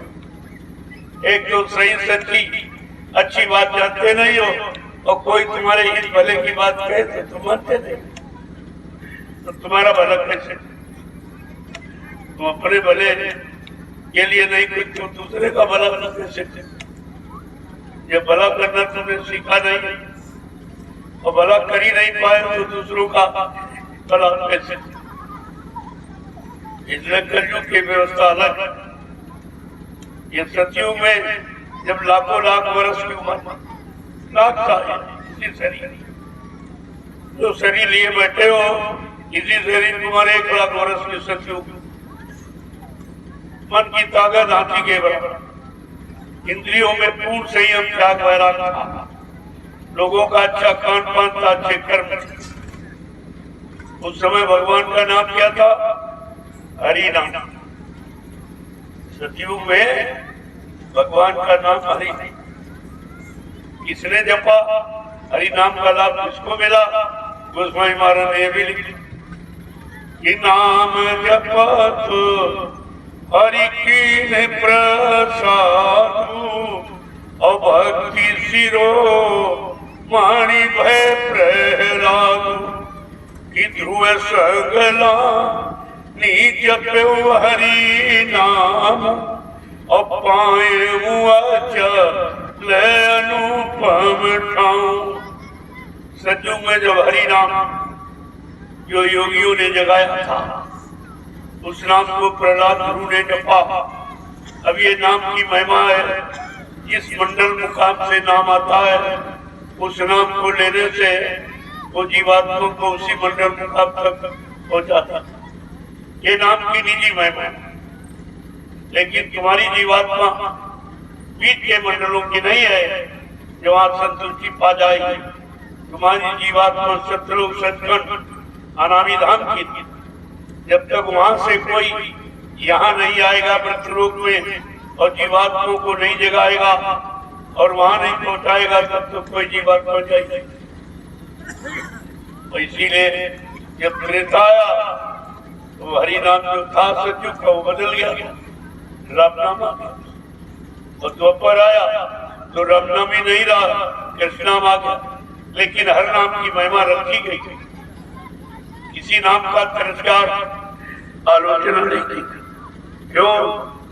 नाम से उस युग का इतिहास ये पता चलेगा, उस नाम की महिमा का पता चलेगा, उस नाम को किन भक्तों में लिया और वो कहां तक पहुंचे उसकी जानकारी मिल जाए तो आगे के युग की समस्या का समाधान हो जाए। तो त्रेता में जब त्रेता आया तो मानव शरीर की उम्र कब हो गई?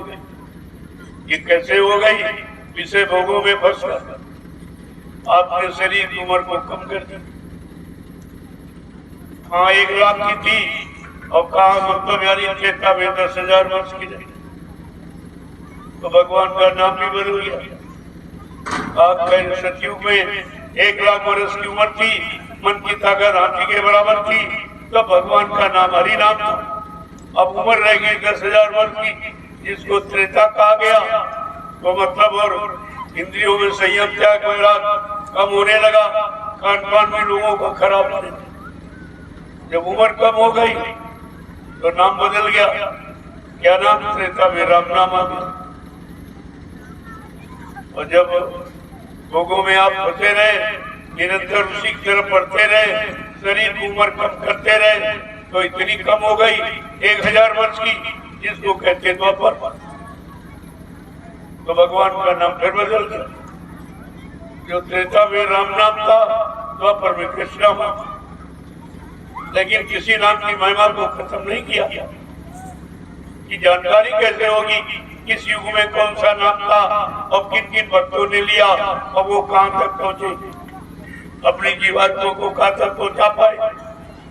जन्म मरण से छुटकारा दिला पाए, आवागमन से रहित हो पाए कि नहीं हो, इसकी जानकारी। जब दोपहर खत्म हो गया तो आ गया कलयुग। अब कलयुग में एकदम भोगी विलासी, तो जी की उम्र 100 वर्ष की रह गई, वहाँ 1,00,500 वर्ष आपने इतने खराब कर दिया। और अब भी नहीं समझ पा रहे जिन भोगों ने हमारे शरीर की उम्र को खत्म कर दिया, कम से कम भोगों से तो निवृत्ति पालो, लेकिन सब भोगों की तरफ आगे चले जाओ। अब इतना ज्यादा खान पान खराब कर डाला और तन शरीर की वो कमजोर कर डाला कि 100 की बजाय 50 में खत्म हो चल जाता। कहीं किडनी खराब, कहीं लीवर खराब, कहीं ये खराब, कहीं वो खराब। ये अशुद्ध खान पान के द्वारा।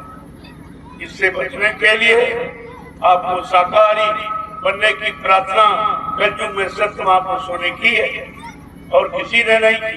किसी को मालूम ही नहीं कि शाकाहार का कितना बड़ा लाभ है। ये तो शारीरिक लाभ, लेकिन आत्मिक लाभ, दोनों लाभ, शारीरिक आत्मिक दोनों लाभ। धीरे धीरे अब वही कलयुग आ गया, तो जब उम्र कम होगी भगवान का नाम बदल। किसी ने आज तक आपको बताया है कि कलयुग में भगवान का नाम क्या है? किसी ने नहीं बताया। और तुम जानते हैं किसी ने पुराने नामों को रट रहे, कोई सतयुग के हरि नाम को, कोई त्रेता के सीताराम को, कोई द्वापर के राधा कृष्ण को जप रहा, और कलयुग का नाम उनको मालूम ही नहीं कि कलयुग में किसी ने बताया नहीं। कलयुग बताने के लिए संत महापुरुष वो बताएंगे, उन्होंने रास्ता खोला है, साफ साफ बताया, लेकिन आपने उनकी बातें की, उन्होंने उनकी बात कहा मानी। उन्होंने साफ साफ कहा कि कलयुग में भगवान का नाम क्या होगा? गुरु बिन बहुदिन करे न कोई, और जो भी रंग सब कर सको। ब्रह्मा विष्णु महादेव के समान कोई धनवान, बलवान, बुद्धिमान, कीर्तिमान, यशमान क्यों न बन जाए, लेकिन ये भवसागर बगैर सतगुरु के कोई पार नहीं जाता। इसलिए कलयुग में सच्चा आत्मिक, परमात्मिक, आध्यात्मिक उसी साफ साफ तो लिखा, आपके घर में लिखा था, लेकिन सब जानते नहीं, वो मानते भी नहीं हो और तुम पूछते भी नहीं। आदमी रास्ता भटक जाता है तो 50 व्यक्तियों से पूछता है। जिसे मंजिल पर जाना वो सैकड़ों आदमियों से रास्ता पूछता, लेकिन तुम्हें न जाना है, न पहुंचना है, न तुम उसके बारे में कुछ जानते हो। इसलिए तुम संत महापुरुषों की न तलाश करते हो, न उनसे पूछते हो। तब ये काम कैसे बनेगी? तो कलयुग में जब 100 वर्ष की उम्र रह गई तो भगवान का नाम क्या? गुरु। गुरु नाम, गुरु। और गुरु के आगे जय पीछे देव लगा दिया तो शंका में आ गया कि भाई जय गुरुदेव नाम था। अरे गुरु तो बीच में बैठा, ये जय तो आदर सूचक सम्मानित, जय राम, जय कृष्ण, जय हनुमान, सबके आगे लगा दिया। और पीछे देव है, देव माने देने वाला, जो सब कुछ बदले में कुछ न ले उसको कहते हैं देवता। ऐसे कौन से देवता जो आपसे कुछ नहीं लेते और रात दिन आपको देते कि आज तक किसी से पूछा आपने? भाई वो देवता का पहला जो धरती देवता जिस पर बैठे हो, ये आपसे किराया मांगती, और अच्छे बुरे और पाप कर्म सब इस पर करते, लेकिन जरा सा भी तुम्हारा विरोध नहीं करते, कुछ नहीं। देखिए कैसा धरती देवता, और बगैर धरती के पैदा कहाँ होते, रहते कहाँ?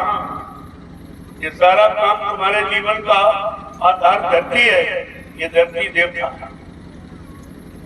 ये आपको बदले से कुछ सब अनाज देती, पैदा करके फल जल देती, तुम्हारा जीवन धरती पर आधारित, और ये सब कुछ देती, लेकिन बदले में आप सब कुछ। हाँ, जो लोग कब्जा कर लेते वो तो पैसा लेते, वो किराया मांगते, लेकिन धरती मांगती से कोई किराया। दूसरा है सूर्य देवता। अब सूर्य को देखिए आप, यानी दिन भर आपको प्रकाश दे रहा और एक पैसा से नहीं। तो देखिए आप, अगर प्रकाश का कोई प्रयोग सरकारी व्यवस्था से करो तो तुरंत पैसा लगेगा, बगैर पैसे के आप प्रकाश नहीं पा सकते। तीसरा चंद्र देवता। चंद्रमा पूरी रात आपको प्रकाश देता, ठंडक देता और तुमको जीवन शक्ति प्रदान करता, जिसको ऑक्सीजन भरपूर ऑक्सीजन चंद्रमा देता और बदले में आपको एक पैसा भी ये देवता। और चौथा वायु देवता। कैसी शीतल मन हवा चलती, कोई पैसा मत दिया। अगर सरकार की बनाई कूलर है, पंखा, एसी का प्रयोग करो तो पैसा लगेगा, बिना पैसे की हवा नहीं मिलेगी। लेकिन वायु देवता को देखिए आप, पांचवा है जल देवता। मूसलाधार बारिश होती, एक पैसा और सारी प्रकृति को हरा भरा कर देती। लेकिन जो अपनी व्यवस्था बना लेता है बगैर पैसे के पानी नहीं दे। अरे आज तो कंजों में क्या कहना कि 20 रुपए लीटर पानी बिक रहा, कि धरती पर इतनी नदियां और इतने जलाशय और इतने समुद्र ये सब बने हुए हैं, लेकिन फिर भी पानी 20 रुपए लीटर। ऋषि मुनि महात्माओं ने कहा, जब कलयुग में दूध और पानी ये बिकने लगे तो समझ लो कंगाली आ जाए। तो तीनों भी, दूध भी बिक रहा और पूत यानी दहेज, ये दहेज प्रथा ये बिक्री है कि बाप अपने बेटे की बिक्री कर रहा। दूध और पानी तीनों की बिक्री हो रही तो कंगाली आ गई। देख लीजिए, एक भी बात इधर उधर होने वाली नहीं। वर्षा न हो इस वाणी, तो वाणी कभी झूठ हो ही नहीं सकती। तो संतों का विषय, जब देवताओं की वाणी नहीं झूठ हुई तो संत वचन पटत नहीं, फलत ज्ञात ब्रह्मांड। चाहे ब्रह्म अपनी ब्रह्मांड की रचना में तब्दीली बदलाव क्यों न कर दे, लेकिन संत जो कहेंगे वो करके दिखाएंगे। संतों की जबान दस्तावेज होती, अकाट सत्य, तो सब समय से आपके सामने करके दिखाया जाएगा। जो पहले कहा गया और आज कहा जा रहा, ये आगे भविष्य में सब करके दिखाया जाए। तब आप मान लेना, हमें कोई जल्दी नहीं मनवाने, लेकिन बताने की जल्दी नहीं, ताकि आप ये नहीं कह सको किसी ने बताया नहीं, किसी ने कहा नहीं कि अच्छा क्या खराब क्या पाप क्या पुण्य क्या, किसी ने नहीं बताया। तो जानकारी आपको दी जाती, मानना न माने तो आप, मेरा काम मनवाने का नहीं है, बता दें। मनवाएगी कुदरत तो सब तरह से सबको। उसने हिरण्यकश्यप को मना लिया और रावण को और कल्प को, जरासंध सबको मना लिया। तुम तो किसी गिनती में नहीं हो और एक धक्का भी नहीं सह सकते, तुमको बनाने में कितनी देर लगी। लेकिन बात समय के पहले जानकारी देना आवश्यक है, ताकि कोई ये न कर सके कि आप जानते थे तो आपने बताया क्यों नहीं। तो मैं बहुत पहले से आपको जानकारी दे रहा हूँ और उसके बदले में आपसे कुछ ले नहीं रहा, बिल्कुल। और छठा है संत सदगुरु देवता। ये ऐसा देवता है, वो तो 5 देवता आपकी शारीरिक व्यवस्था करते हैं, लेकिन ये छठा जो संत सदगुरु देवता है, ये देश दुनिया का सुधार और आत्मा का उद्धार, ये दोनों काम करता और बदले में कुछ नहीं लेता। ऐसे समर्थ संत सदगुरु देवता को पाने के बाद शेष बाकी ही नहीं। अपना समझ पाओ, ना पहचान पाओ, ना अपना काम बना पाओ, ये तो तुम्हारी कमी। उन्होंने तो अपने को कभी न भगवान का, न गुरु का, न संत न सदगुरु कुछ नहीं कहा। ये कहा मैं तो तुम्हारा सेवा, मैं सेवा करने के लिए आदेश मिला है। आपके शरीर की सेवा विषय भोगों से बच जाए, बीमारी परेशानियों लड़ाई झगड़ों से बच जाए, ये सेवा। और दूसरी जीवात्मा नरकों से छुटकारा पा जाए, अपने घर पहुंच जाए। ये दो सेवाएं और उसके बदले आपसे कुछ नहीं लेते। तो ये सब समझना चाहिए, यही तो सच्चा सत्संग। और आपको क्या समझ, जब ये सच्चाई तुम्हारी समझ में नहीं आती, तब तमाम तरह के उदाहरण, तमाम तरह के दृष्टांत सुनाया जाता। किसी तरह से ये छोटा शब्द समझ में आ जाए, कल्याण यानी कैसे होगा ये समझ में आ जाए, तो ये सब कहने की क्या जरूरत, लेकिन नहीं समझ में आता। फिर भी आपके लिए कुछ ना कुछ समाधान तो रखा ही जाता। किसी के अंदर ये कभी नहीं था, इतना बड़ा ज्ञानी ध्यानी हो, लेकिन ये कभी नहीं बता सकता था कि जंगल में ये हो।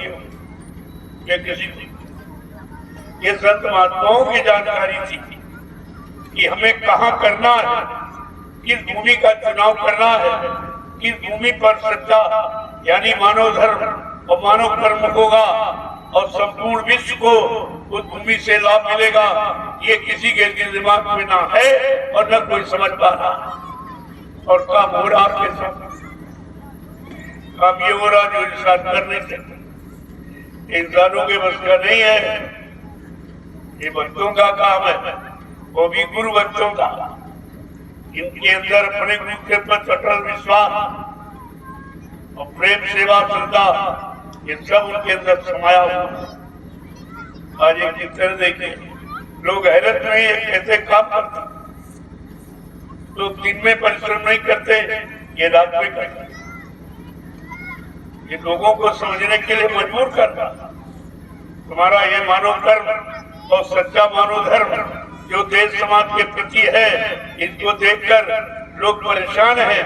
ये कैसे लोग, जहाँ लोग परिश्रम करना ही नहीं चाहते, सारा परिश्रम मशीनें कर रही हैं, मनुष्य कुछ नहीं कर रहा। इसी कारण मनुष्य कमजोर और बीमारियों से और भोगों से ग्रसित है। और देख लिया आपके सामने ये दरिया पावड़ा लोग जाते भूल गए, देखिए आपके सामने बोला। और निस्वार्थ, इनको कोई चिंता नहीं है, न ही के अंदर कोई इच्छा कि हमको कुछ बदले में मिले। केवल एक भाव है, हमें आदेश पालन करो, जो आदेश मिला उसका पालन। हमको भी कोई आदेश दे रहा, मैं भी उसका पालन कर रहा हूँ, और आप सबसे उसी आदेश पालन के लिए प्रार्थना कर रहा हूँ। ये अपना काम बना लीजिए आप, इसमें सबका कल्याण, सब आदेश का ही पालन। सबको आदेश मिल रहा है, सबको प्रेरणा हो रही है। वही जीव कार्य करते, वही सेवा करते, वही भजन करते, वही अपनी जीवात्मा का कल्याण करके हमेशा हमेशा के लिए काल माया के देर से छुटकारा पाता। बाकी तो सब यही रह जाता, क्योंकि जो आपने पहले की साधना अपनाई, पूजा पाठ तीरथ व्रत दान हवन जप यज्ञ गंगा स्नान, ये कलयुग में यानी मतलब इसको बहिष्कृत कर दिया, इसका निषेध है।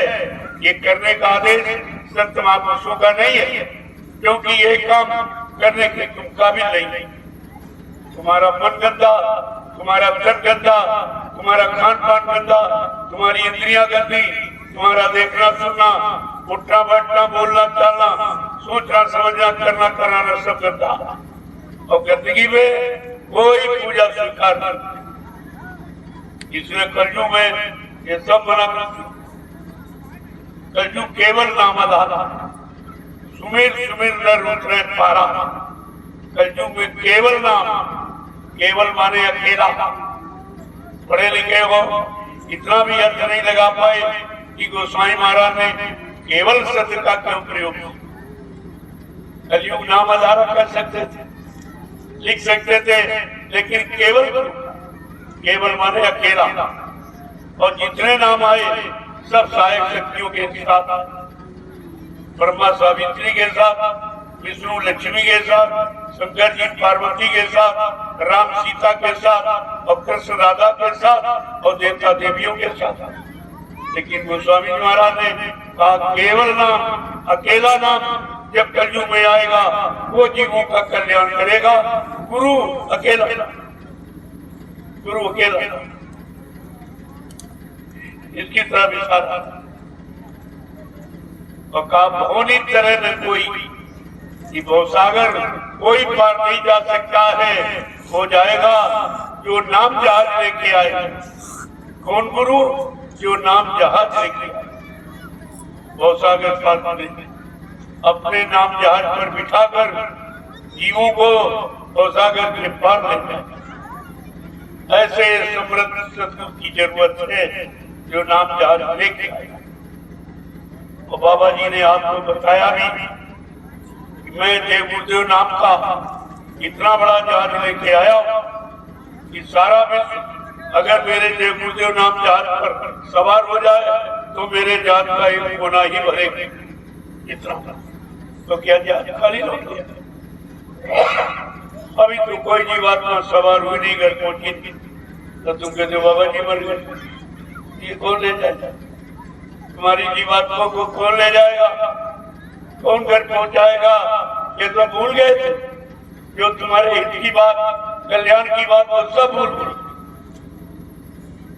ऐसी तुम्हारी बुद्धि है जो अच्छाई सच्चाई को पकड़ी नहीं पाती, गुरु वचनों को समझ ही नहीं पाती, गुरु संकेत इशारों को बिल्कुल नहीं जान पाती।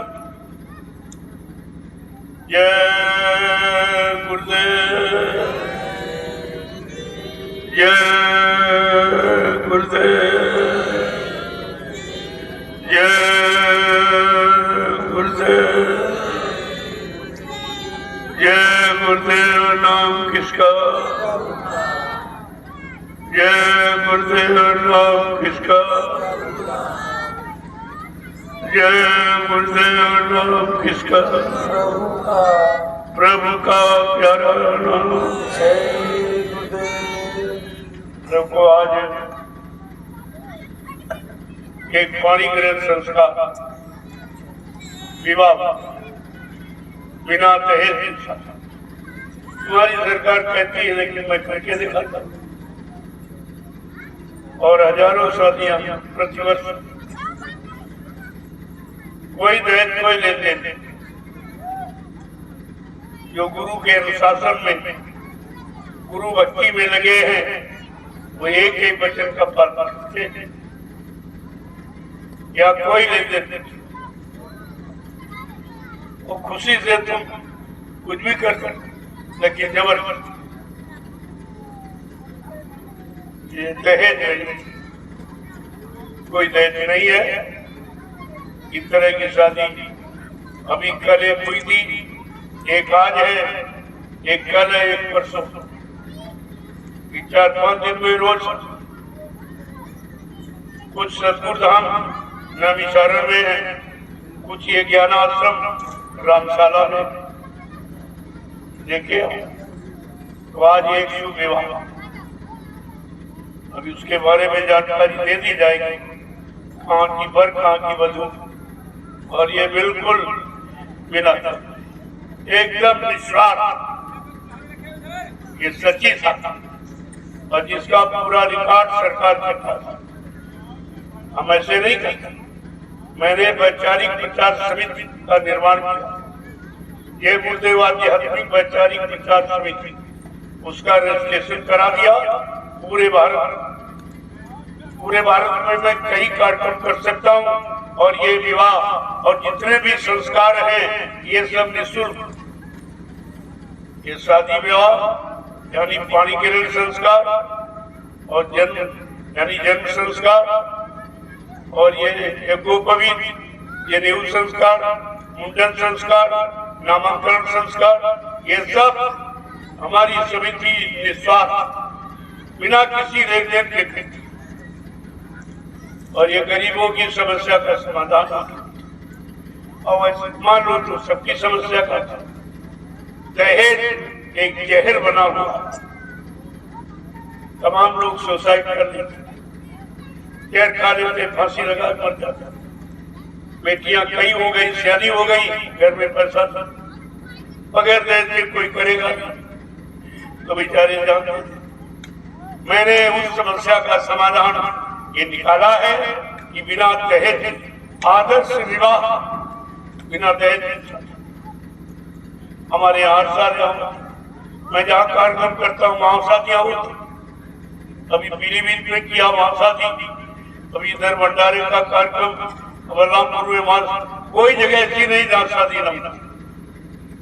अब तो बहुत अच्छे अच्छे परिवार, क्योंकि शाकाहारी व्यक्ति मिलना बड़ा मुश्किल है और बिना शाकाहारी के परिवार में सुख शांति नहीं मिल सकती। इसलिए मैंने शाकाहारी संगठन तैयार किया।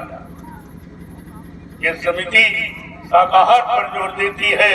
मैं पूरे हिंदुस्तान में शाकाहारी बनने का प्रचार करता था।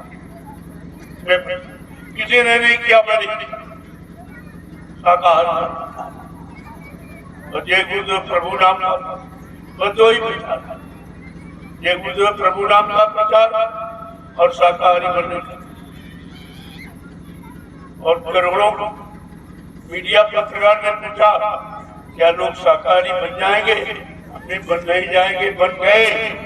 मैंने लड़कों को शाकाहारी बना दिया। तुम क्या बात समझते? फिर वो बोला कि सरकार का क्या होगा? हमने सरकार नाम आगे भविष्य में खत्म हो, कोई सरकार नाम नहीं। ये व्यवस्था कुछ और होगी, वो नवीन व्यवस्था जो लोगों के दिल दिमाग में नहीं, वही तो परिवर्तन होगा। हमने कहा सरकार नाम जाएगा, आगे कोई सरकार नहीं रहेगी, क्योंकि सरकार ने तो कोई काम किया नहीं। सरकारें तो बनाते रहे और काम कुछ नहीं बनाया, कोई काम नहीं बना। ले जाओ उसकी जरूरत अब भारत देश में। पहले भी सरकार नहीं थी, ये बीच में आपने अपनाया तो परेशान हो गए और पीछे नहीं रहे।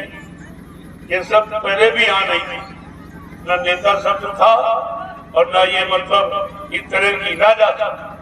राजा और प्रजा दो ही शब्द।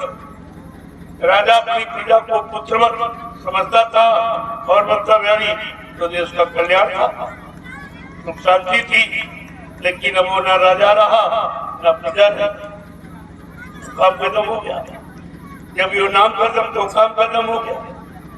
अब तो कोई काम राजा का प्रजा का कुछ ही नहीं, क्योंकि कोई राजा नहीं। अब तो फिर नरेश का राज, जिसको गोस्वामी जी महाराज ने रामचरितमानस के उत्तरकांड में पहले लिख के इशारा किया कि आगे कलयुग में एक ऐसा समय आ रहा। इस समय का इशारा बहुमत नियमत बालमत बिन नरेश का राज, सुख संपदा को कहे ज्ञान बचे बड़भा। आगे कलयुग में ऐसा समय आ रहा कि प्रजा का पूर्ण बहुमत मिलेगा, स्त्री का राज्य होगा, फिर एक बीच में बच्चे का राज्य होगा, फिर इसके बाद फिर नरेश का राज्य। कोई राजा नहीं होगा और वो राज्य कैसा चलेगा? निरंकुश, कोई अंकुश नहीं, कोई अनुशासन नहीं, कोई मर्यादा नहीं, कोई धर्म नहीं, कोई सत्य नहीं, कोई न्याय नहीं, कोई सुरक्षा, कुछ ऐसा सब आज आपके सामने है। संतों की वाणी झूठ नहीं हो। रामचरितमानस सब उन्होंने ये भी कहा, क्या सुराज प्री प्रजा दुखारी और सूर्य पवस नरक अधिकारी है। भारत जैसे धार्मिक देश पर राज करने वालों, तुम समझ लो तुम्हारे लिए कानून बना हुआ कुदरत की तरफ से कि जिसके राज में अगर प्रजा दुखी है वो राजा नरक में जाएगा। कई लोगों ने नहीं पढ़ा। रामचरित राम को मानते हो और रामचरितमानस, अरे रामचरितमानस ही श्री राम का इतिहास है। श्री राम को मानते हो और श्री रामचरितमानस नहीं मानते तो जो बात है। बड़े अच्छे से आज तो प्रजा रो रही थी, कोई सुनने वाला नहीं है। तो फिर उनको वो समय आ गया जिसके लिए गोस्वामी महाराज ने कलम चलाई। नरेश का राज कोई राजा, जब कोई सुनने वाला नहीं है, दुख तकलीफ, कोई न्याय सुरक्षा, रोजी रोटी, महंगाई गरीबी को छटाने वाला, टैक्सों की भरमार रोकने वाला जब कोई है ही नहीं तो राजा कहाँ? फिर राजा का राज्य है। इसलिए सुख संपदा को कहे ज्ञान बचे बड़भाग। ऐसे में सुख समृद्धि की बात छोड़ दो, तुम लोग अपनी जान बचा लो। तुम्हारे लिए यही जान बचाना मुश्किल हो जाएगा। उस समय आपके सामने मिला, मैंने प्रार्थना की है, मैं प्रार्थना कर सकता हूँ। और हमेशा अपने राजा को महात्माओं ने अपने समय पर जब कोई आपत्ति आपकी देखी तो फौरन इशारा किया, ये समय आपके लिए अच्छा नहीं है, मान जा, थोड़ा पीछे हट जाओ, थोड़ा काम रोक दो, समय निकल जाएगा आंधी की तरह। लोगों ने माना, लेकिन आज तो अभी नहीं। मैंने कहा भाई देखो, ये देश की स्थिति अच्छी थी, इसलिए हमारी प्रार्थना मान के आप चुनाव को रोक लो। चुनाव कराने की स्थिति आपकी नहीं है। इतनी महंगाई, इतनी गरीबी, इतने टैक्स लग गए, इतना कर्जा भारत देश पर हो गया है, पहले उसको निपटाओ, बाद में किसी काम की सोचो। क्योंकि एक चुनाव का खर्चा 70 अरब रुपए, इतना और लग जाएगा तो भारत की जनता त्राहिमाम करेगी। मैंने प्रार्थना की, मानना न माना, लेकिन आप ये नहीं कर सकते हो कि कोई देश में कहने वाला नहीं, कोई सलाह देने वाला, कोई मतलब यानी ये बताने वाला नहीं था कि आगे का समय खराब है, अब आपकी स्थिति अच्छी नहीं है, लिहाजा भारत के लिए ये वर्तमान का चुनाव अच्छा नहीं, न राजा के लिए न प्रजा, ये दोनों के लिए दुखदायी होगा। मान जाओ अच्छी बात है, न माने मर्जी हमारी, मर्जी आपकी, जैसा था वैसा। मैं तो प्रार्थना कर सकता हूँ देश के लिए, कोई न कोई चढ़ाता आपके लिए रखूंगा और आपको बता रहा हूँ। मान जाओगे तो ठीक है, नहीं मानो तुम जानो तुम्हारा खाता। महात्मा अपने फर्ज से हमेशा आजाद, हमेशा। यही महाभारत रोज देखते हो, लेकिन ये नहीं समझते उस समय भी जब अधर्म बढ़ने लगा, अधर्मियों की संख्या बढ़ने लगी, उनका बहुमत होने लगा, अच्छे अच्छे लोगों की बुद्धि खराब हो गई, वो भी सब धर्म यानी अधर्म की तरफ चले गए। कभी कोई कहने वाला था, उनका महात्मा विदुर। ये महात्माओं का काम हमेशा रहा और आज भी है, अपने राजा को ये सलाह दी जाए, मानना न माना ये राजा का काम, ये मेरा काम। लेकिन मैं आपको सलाह दे रहा हूँ, ये 24 का चुनाव भारत की जनता के लिए अच्छा है, न राजा के लिए न प्रजा। इतना समय खराब है, कुदरत एकदम बौखलाई, इतनी हिंसाएं और हत्याएं राजा के द्वारा हो रहा, राजा करवा रहा, राजा परमिशन लाइसेंस बना के दे रहा, इतने लाख यानी जीव को काटो मारो और इनका मांस चमड़ा खोल और विदेश में सप्लाई करो, व्यापार करो। वो व्यापार का पैसा ये कर्मचारी अधिकारियों की तरफ, इसके घर में ऐसा अशुद्ध कि हत्या का पैसा आ जाएगा तो तुम्हारा परिवार भी नहीं चलेगा। तुम्हारे परिवार में बीमारी परेशानी तो फैली कि जैसा करो वन वैसा बने कर्मन, और जैसा करो आहार वैसे बने विचार। आपका क्या करा? महात्मा सब तरफ से आपकी और देश की मदद करना चाहता, क्योंकि वो भी इसी देश के नागरिक, इसी देश का अन्न खाते हैं, तो उनका भी अधिकार बनता है कि भारत देश के लिए कुछ न कुछ मुसीबत आपत्ति दुख से बचने का उपाय बताए। और तो किसी ने कहा, मेरे सिवा कोई नहीं, केवल मैं कह रहा हूँ कि बाकी तो मुसीबत जुड़े हाँ में हाँ मिलाने वाले, लेकिन मैं ऐसी गलत सलाह और ऐसे गंदे काम और आपत्ति मुसीबत दुख तकलीफ आने वाले मैं उनमें कभी किसी को न सलाह देता हूँ न सहयोगी बनता हूँ, मैं ये कहता हूँ। लेकिन समय पर जानकारी आपको जरूर दे रहा हूँ कि यह काम आपके लिए अच्छा था। जय गुरुदेव। अब वो देखो पानी के संस्कार विवाह संबंध होना है, उसका भी समय धीरे धीरे तैयारी करके वर और वधू आ जाना, ताकि ये समय से एक काम आप लोग आ रहे हो धीरे धीरे, सबका प्रेमी सेवा कर रहे हो, वो अपने ध्यान में मत, उनका भजन ध्यान सुमरन सब हो, आवड़ा और डलिया ये उनका है, तो उसी अपने ध्यान में मत, उनके लाभ को कोई छीन नहीं सकता और ये लाभ कोई पा भी नहीं सकता बिना किए। देखिए किस तरह से इतनी गर्मी में ये तपस्या नहीं तो क्या है। अरे कलयुग की यही तपस्या, लोगों ने तपस्या की अपने स्वार्थ के लिए और ये तपस्या परमात्मा ये हिंदुस्तान में आगे आने वाले लोगों के लिए ये तपस्या कर रहे हैं, ये अपने लाभ स्वार्थ के लिए नहीं कर रहे। पहले समझिए सारे ये कितनी बड़ी तपस्या है जिसको जो अपने लिए, ये भारत के, ये भारत देश के लिए, ये धर्म के लिए, मानवता इंसानियत प्रेम प्यार मोहब्बत सेवा दया सदाचार परमात्मा की यादगार के लिए माँ बहन बेटियों की परख पहचान, कितनी बड़ी समस्या देखी और सब और इतने उत्साह से अगर मजदूरी लेने वाला भी इस तरह से काम नहीं करेगा तो भी ऐसी मेहनत नहीं करेगा। इनको क्या मिल रहा है, क्या दिया जा रहा है, क्या दिया जाएगा, कौन सा काम कर दिया जाएगा, ये तो किसी को नहीं पता और ये इनको भी नहीं बताया, इनको भी अहंकार आ जाता। लेकिन 1 मिनट की मजदूरी भी रोकी नहीं जाता, ये संत मत एकदम नगस होता।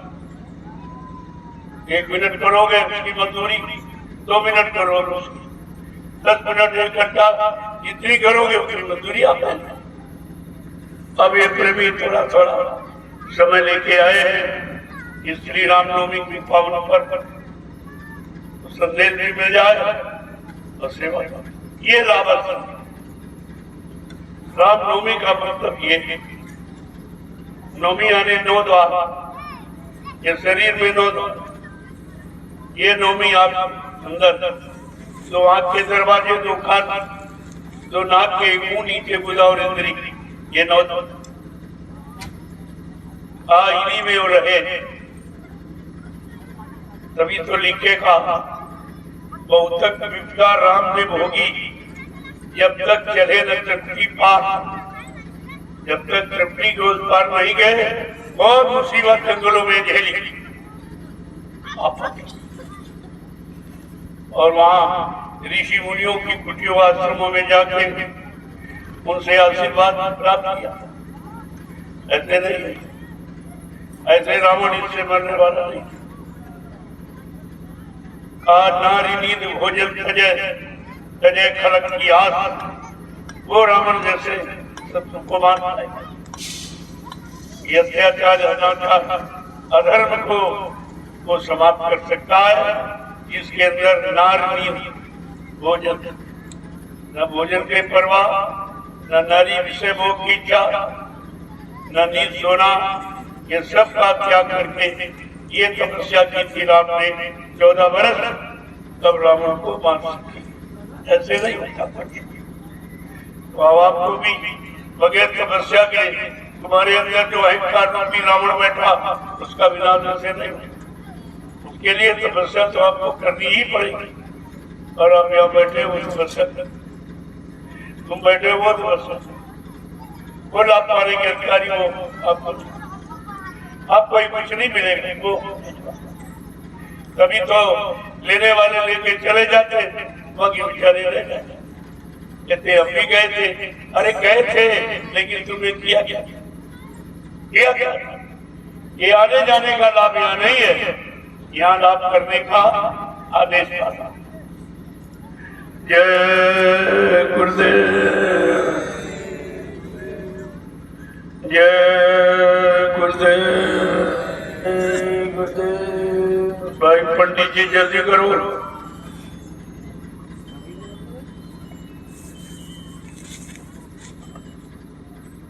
पर वधू को तैयार करके ले आओ।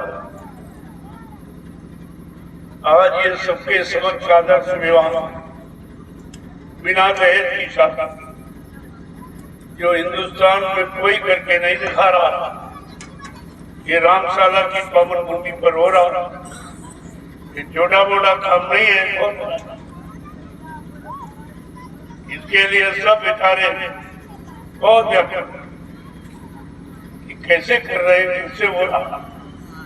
हम देख लीजिए, आप शामिल हो जाइए, देख लीजिए आप किस तरह से विवाह निर्विघ्न संपन्न होता है, कोई भी बाधा नहीं इस तरह से। और बाकायदे सरकारी रिकॉर्ड एक फार्म भरवाया समिति, यह गुरुदेव आध्यात्मिक वैचारिक विकास समिति के अंतर्गत ये सब कार्य होते हैं। बिना दहेज की शादियां, नामांकन, मुंडन संस्कार, ये गोपवीर संस्कार, ये सब निःशुल्क होते। हमारी वैचारिक प्रचार समिति ये निःशुल्क कार्य करती है पूरे हिंदुस्तान में।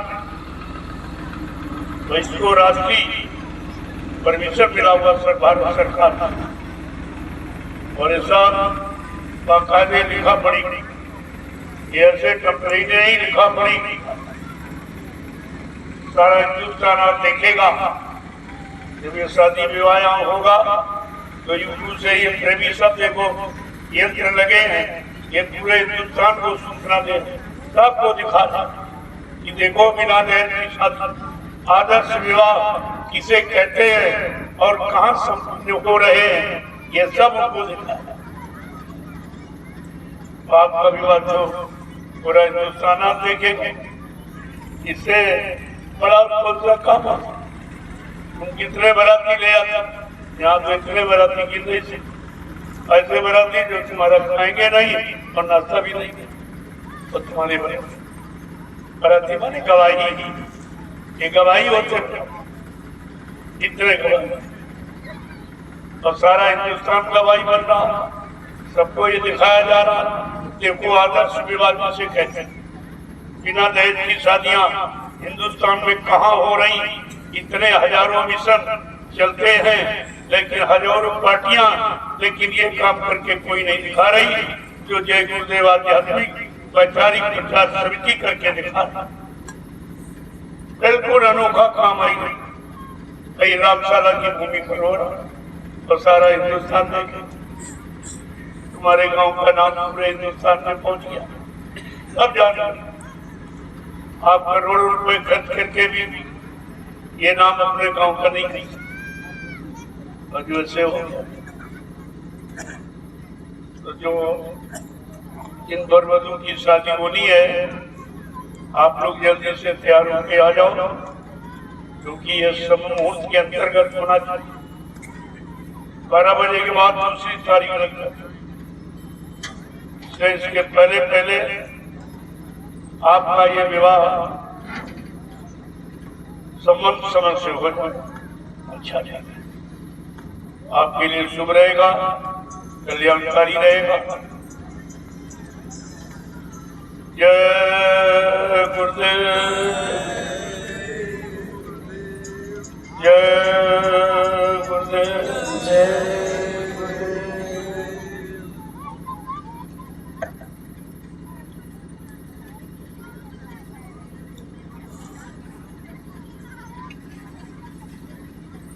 जोड़ो खुले हो।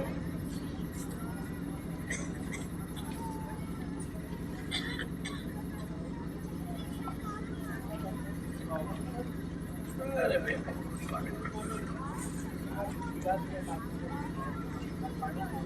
हाँ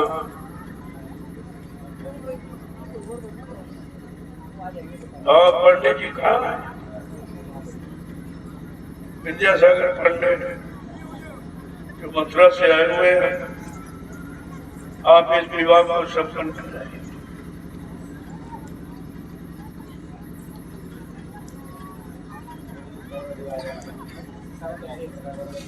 हाँ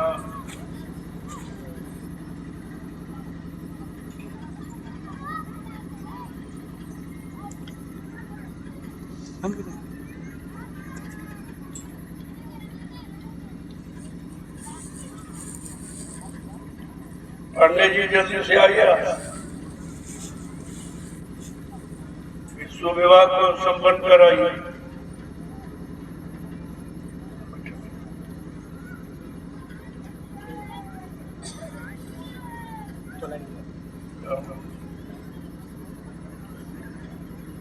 पांडे दिन पर बच्चों की शादी होनी है, आप लोग तैयार होके आ जाओ। पांडे जी क्या वहाँ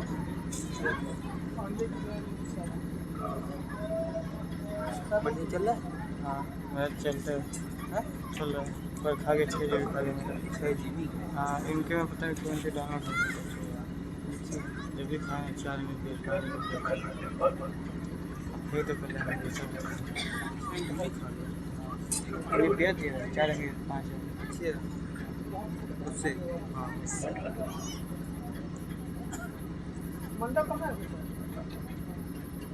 ठीक है तो चल रहा है इधर MBPS नहीं चल रहा है। यही तो दिक्कत है आगे सारा चला के 6 वहाँ पर से लोग अंदर नहीं जाएगा, सब बैठ के देखिए, सबको दिखाई दे किसको सिम नहीं लगाया आना। ना, सिम लगाया। हाँ इसमें कि भाई आदर्श विवाह क्या है?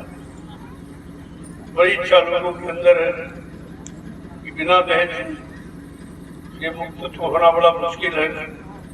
सब लोग परेशान हैं, सरकार इसको नहीं पूरा कर पाई आज तक, लेकिन ये गुरुदेव आध्यात्मिक वैचारिक प्रचार शक्ति इस कार्य को पूरा कर बिना दहेज शादी यानी आदर्श विवाह ये संपन्न कर रही है। ये जो पूरे हिंदुस्तान में रजिस्टर्ड सरकार के द्वारा मान्यता प्राप्त, ऐसे नहीं है।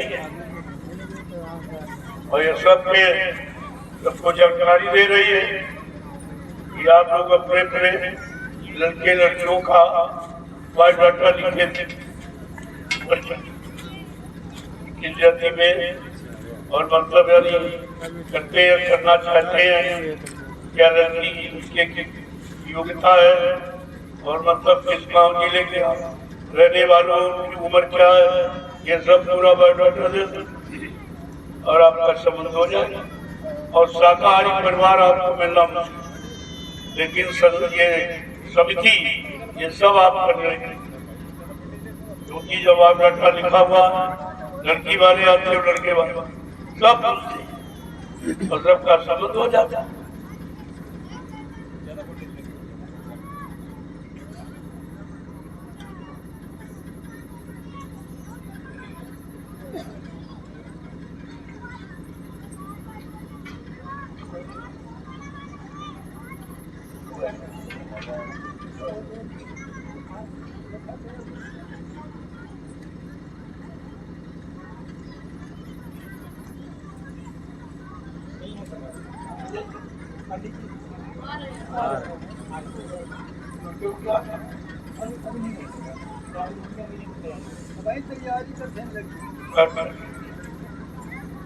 कोई बात नहीं, तैयारी कर, तुम लोग सेवा करो, तुम्हारा लक्ष्य निशाना वही है।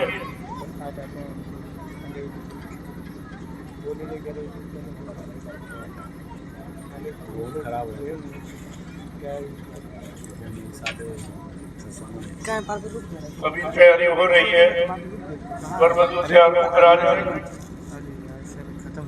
तब तक आप लोग अपना काम पूरा करो, सेवा खत्म हो गया तुम्हारा निशाना पक्का परमात्मा से। डाटा खा गया ये तो आदर्श विवाह तो सुनाई देगा कि किस तरह से पता नहीं कहाँ से बिना लेन देन कोई मांग नहीं है, अपनी स्वेच्छा से अपने लड़की को लड़कों को जो देना था वो तुम्हारी खुशी, उसके लिए मना नहीं किया जाता, लेकिन कोई मांग नहीं होगी। दहेज रूप में कोई चीज जमा नहीं। आदर्श विवाह का मतलब ये अगर बंद अब करिए स्वेच्छा से स्टॉप अपनी करिए फिर बेटी हम को माइक तक निकाला या बेटे को तुम करना चाहते हो तुम कर सकते हो, उसके लिए कोई मामला तो नहीं है। लेकिन ऐसा नहीं कि खेत भी रुको वो कर्जा करो, ये भी नहीं, ये सलाह नहीं दी जा रही। अगर तुम्हारे पास है और स्वेच्छा से तुम्हारी करने का भाव इच्छा है तो आप कर सकते, लेकिन कोई कर्जा, कोई खेत गिरवी, कोई मकान गिरवी, ये नहीं, ये काम नहीं करेंगे। फिर उसका मतलब क्या? आदर्श विवाह का मतलब ये नहीं है कि आपको गरीबी के रेखा के नीचे उतार दिया जाए, ऐसा नहीं।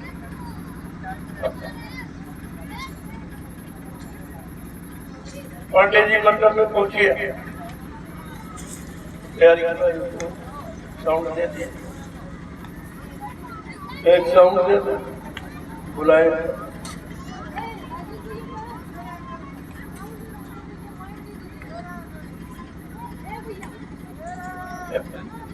चलो आप तैयारी करिए भाई।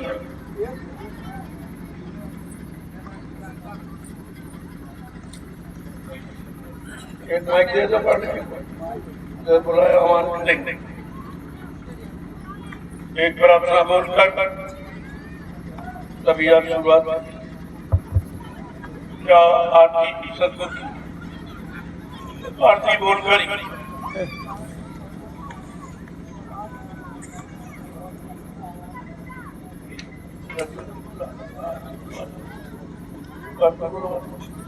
जय गुरुदेव। वर पक्ष और कन्या पक्ष यहाँ पर विवाह मंडप में आप आ जाए। विवाह का मुहूर्त हो गया है। परम पूज्य श्रद्धेय स्वामी जी महाराज की अनुमति हो गई है। आप समय से आ जाए कि आपका ये वैवाहिक संस्कार समय से पूर्ण हो जाए। आप जल्दी आने की कृपा करें। जय गुरुदेव।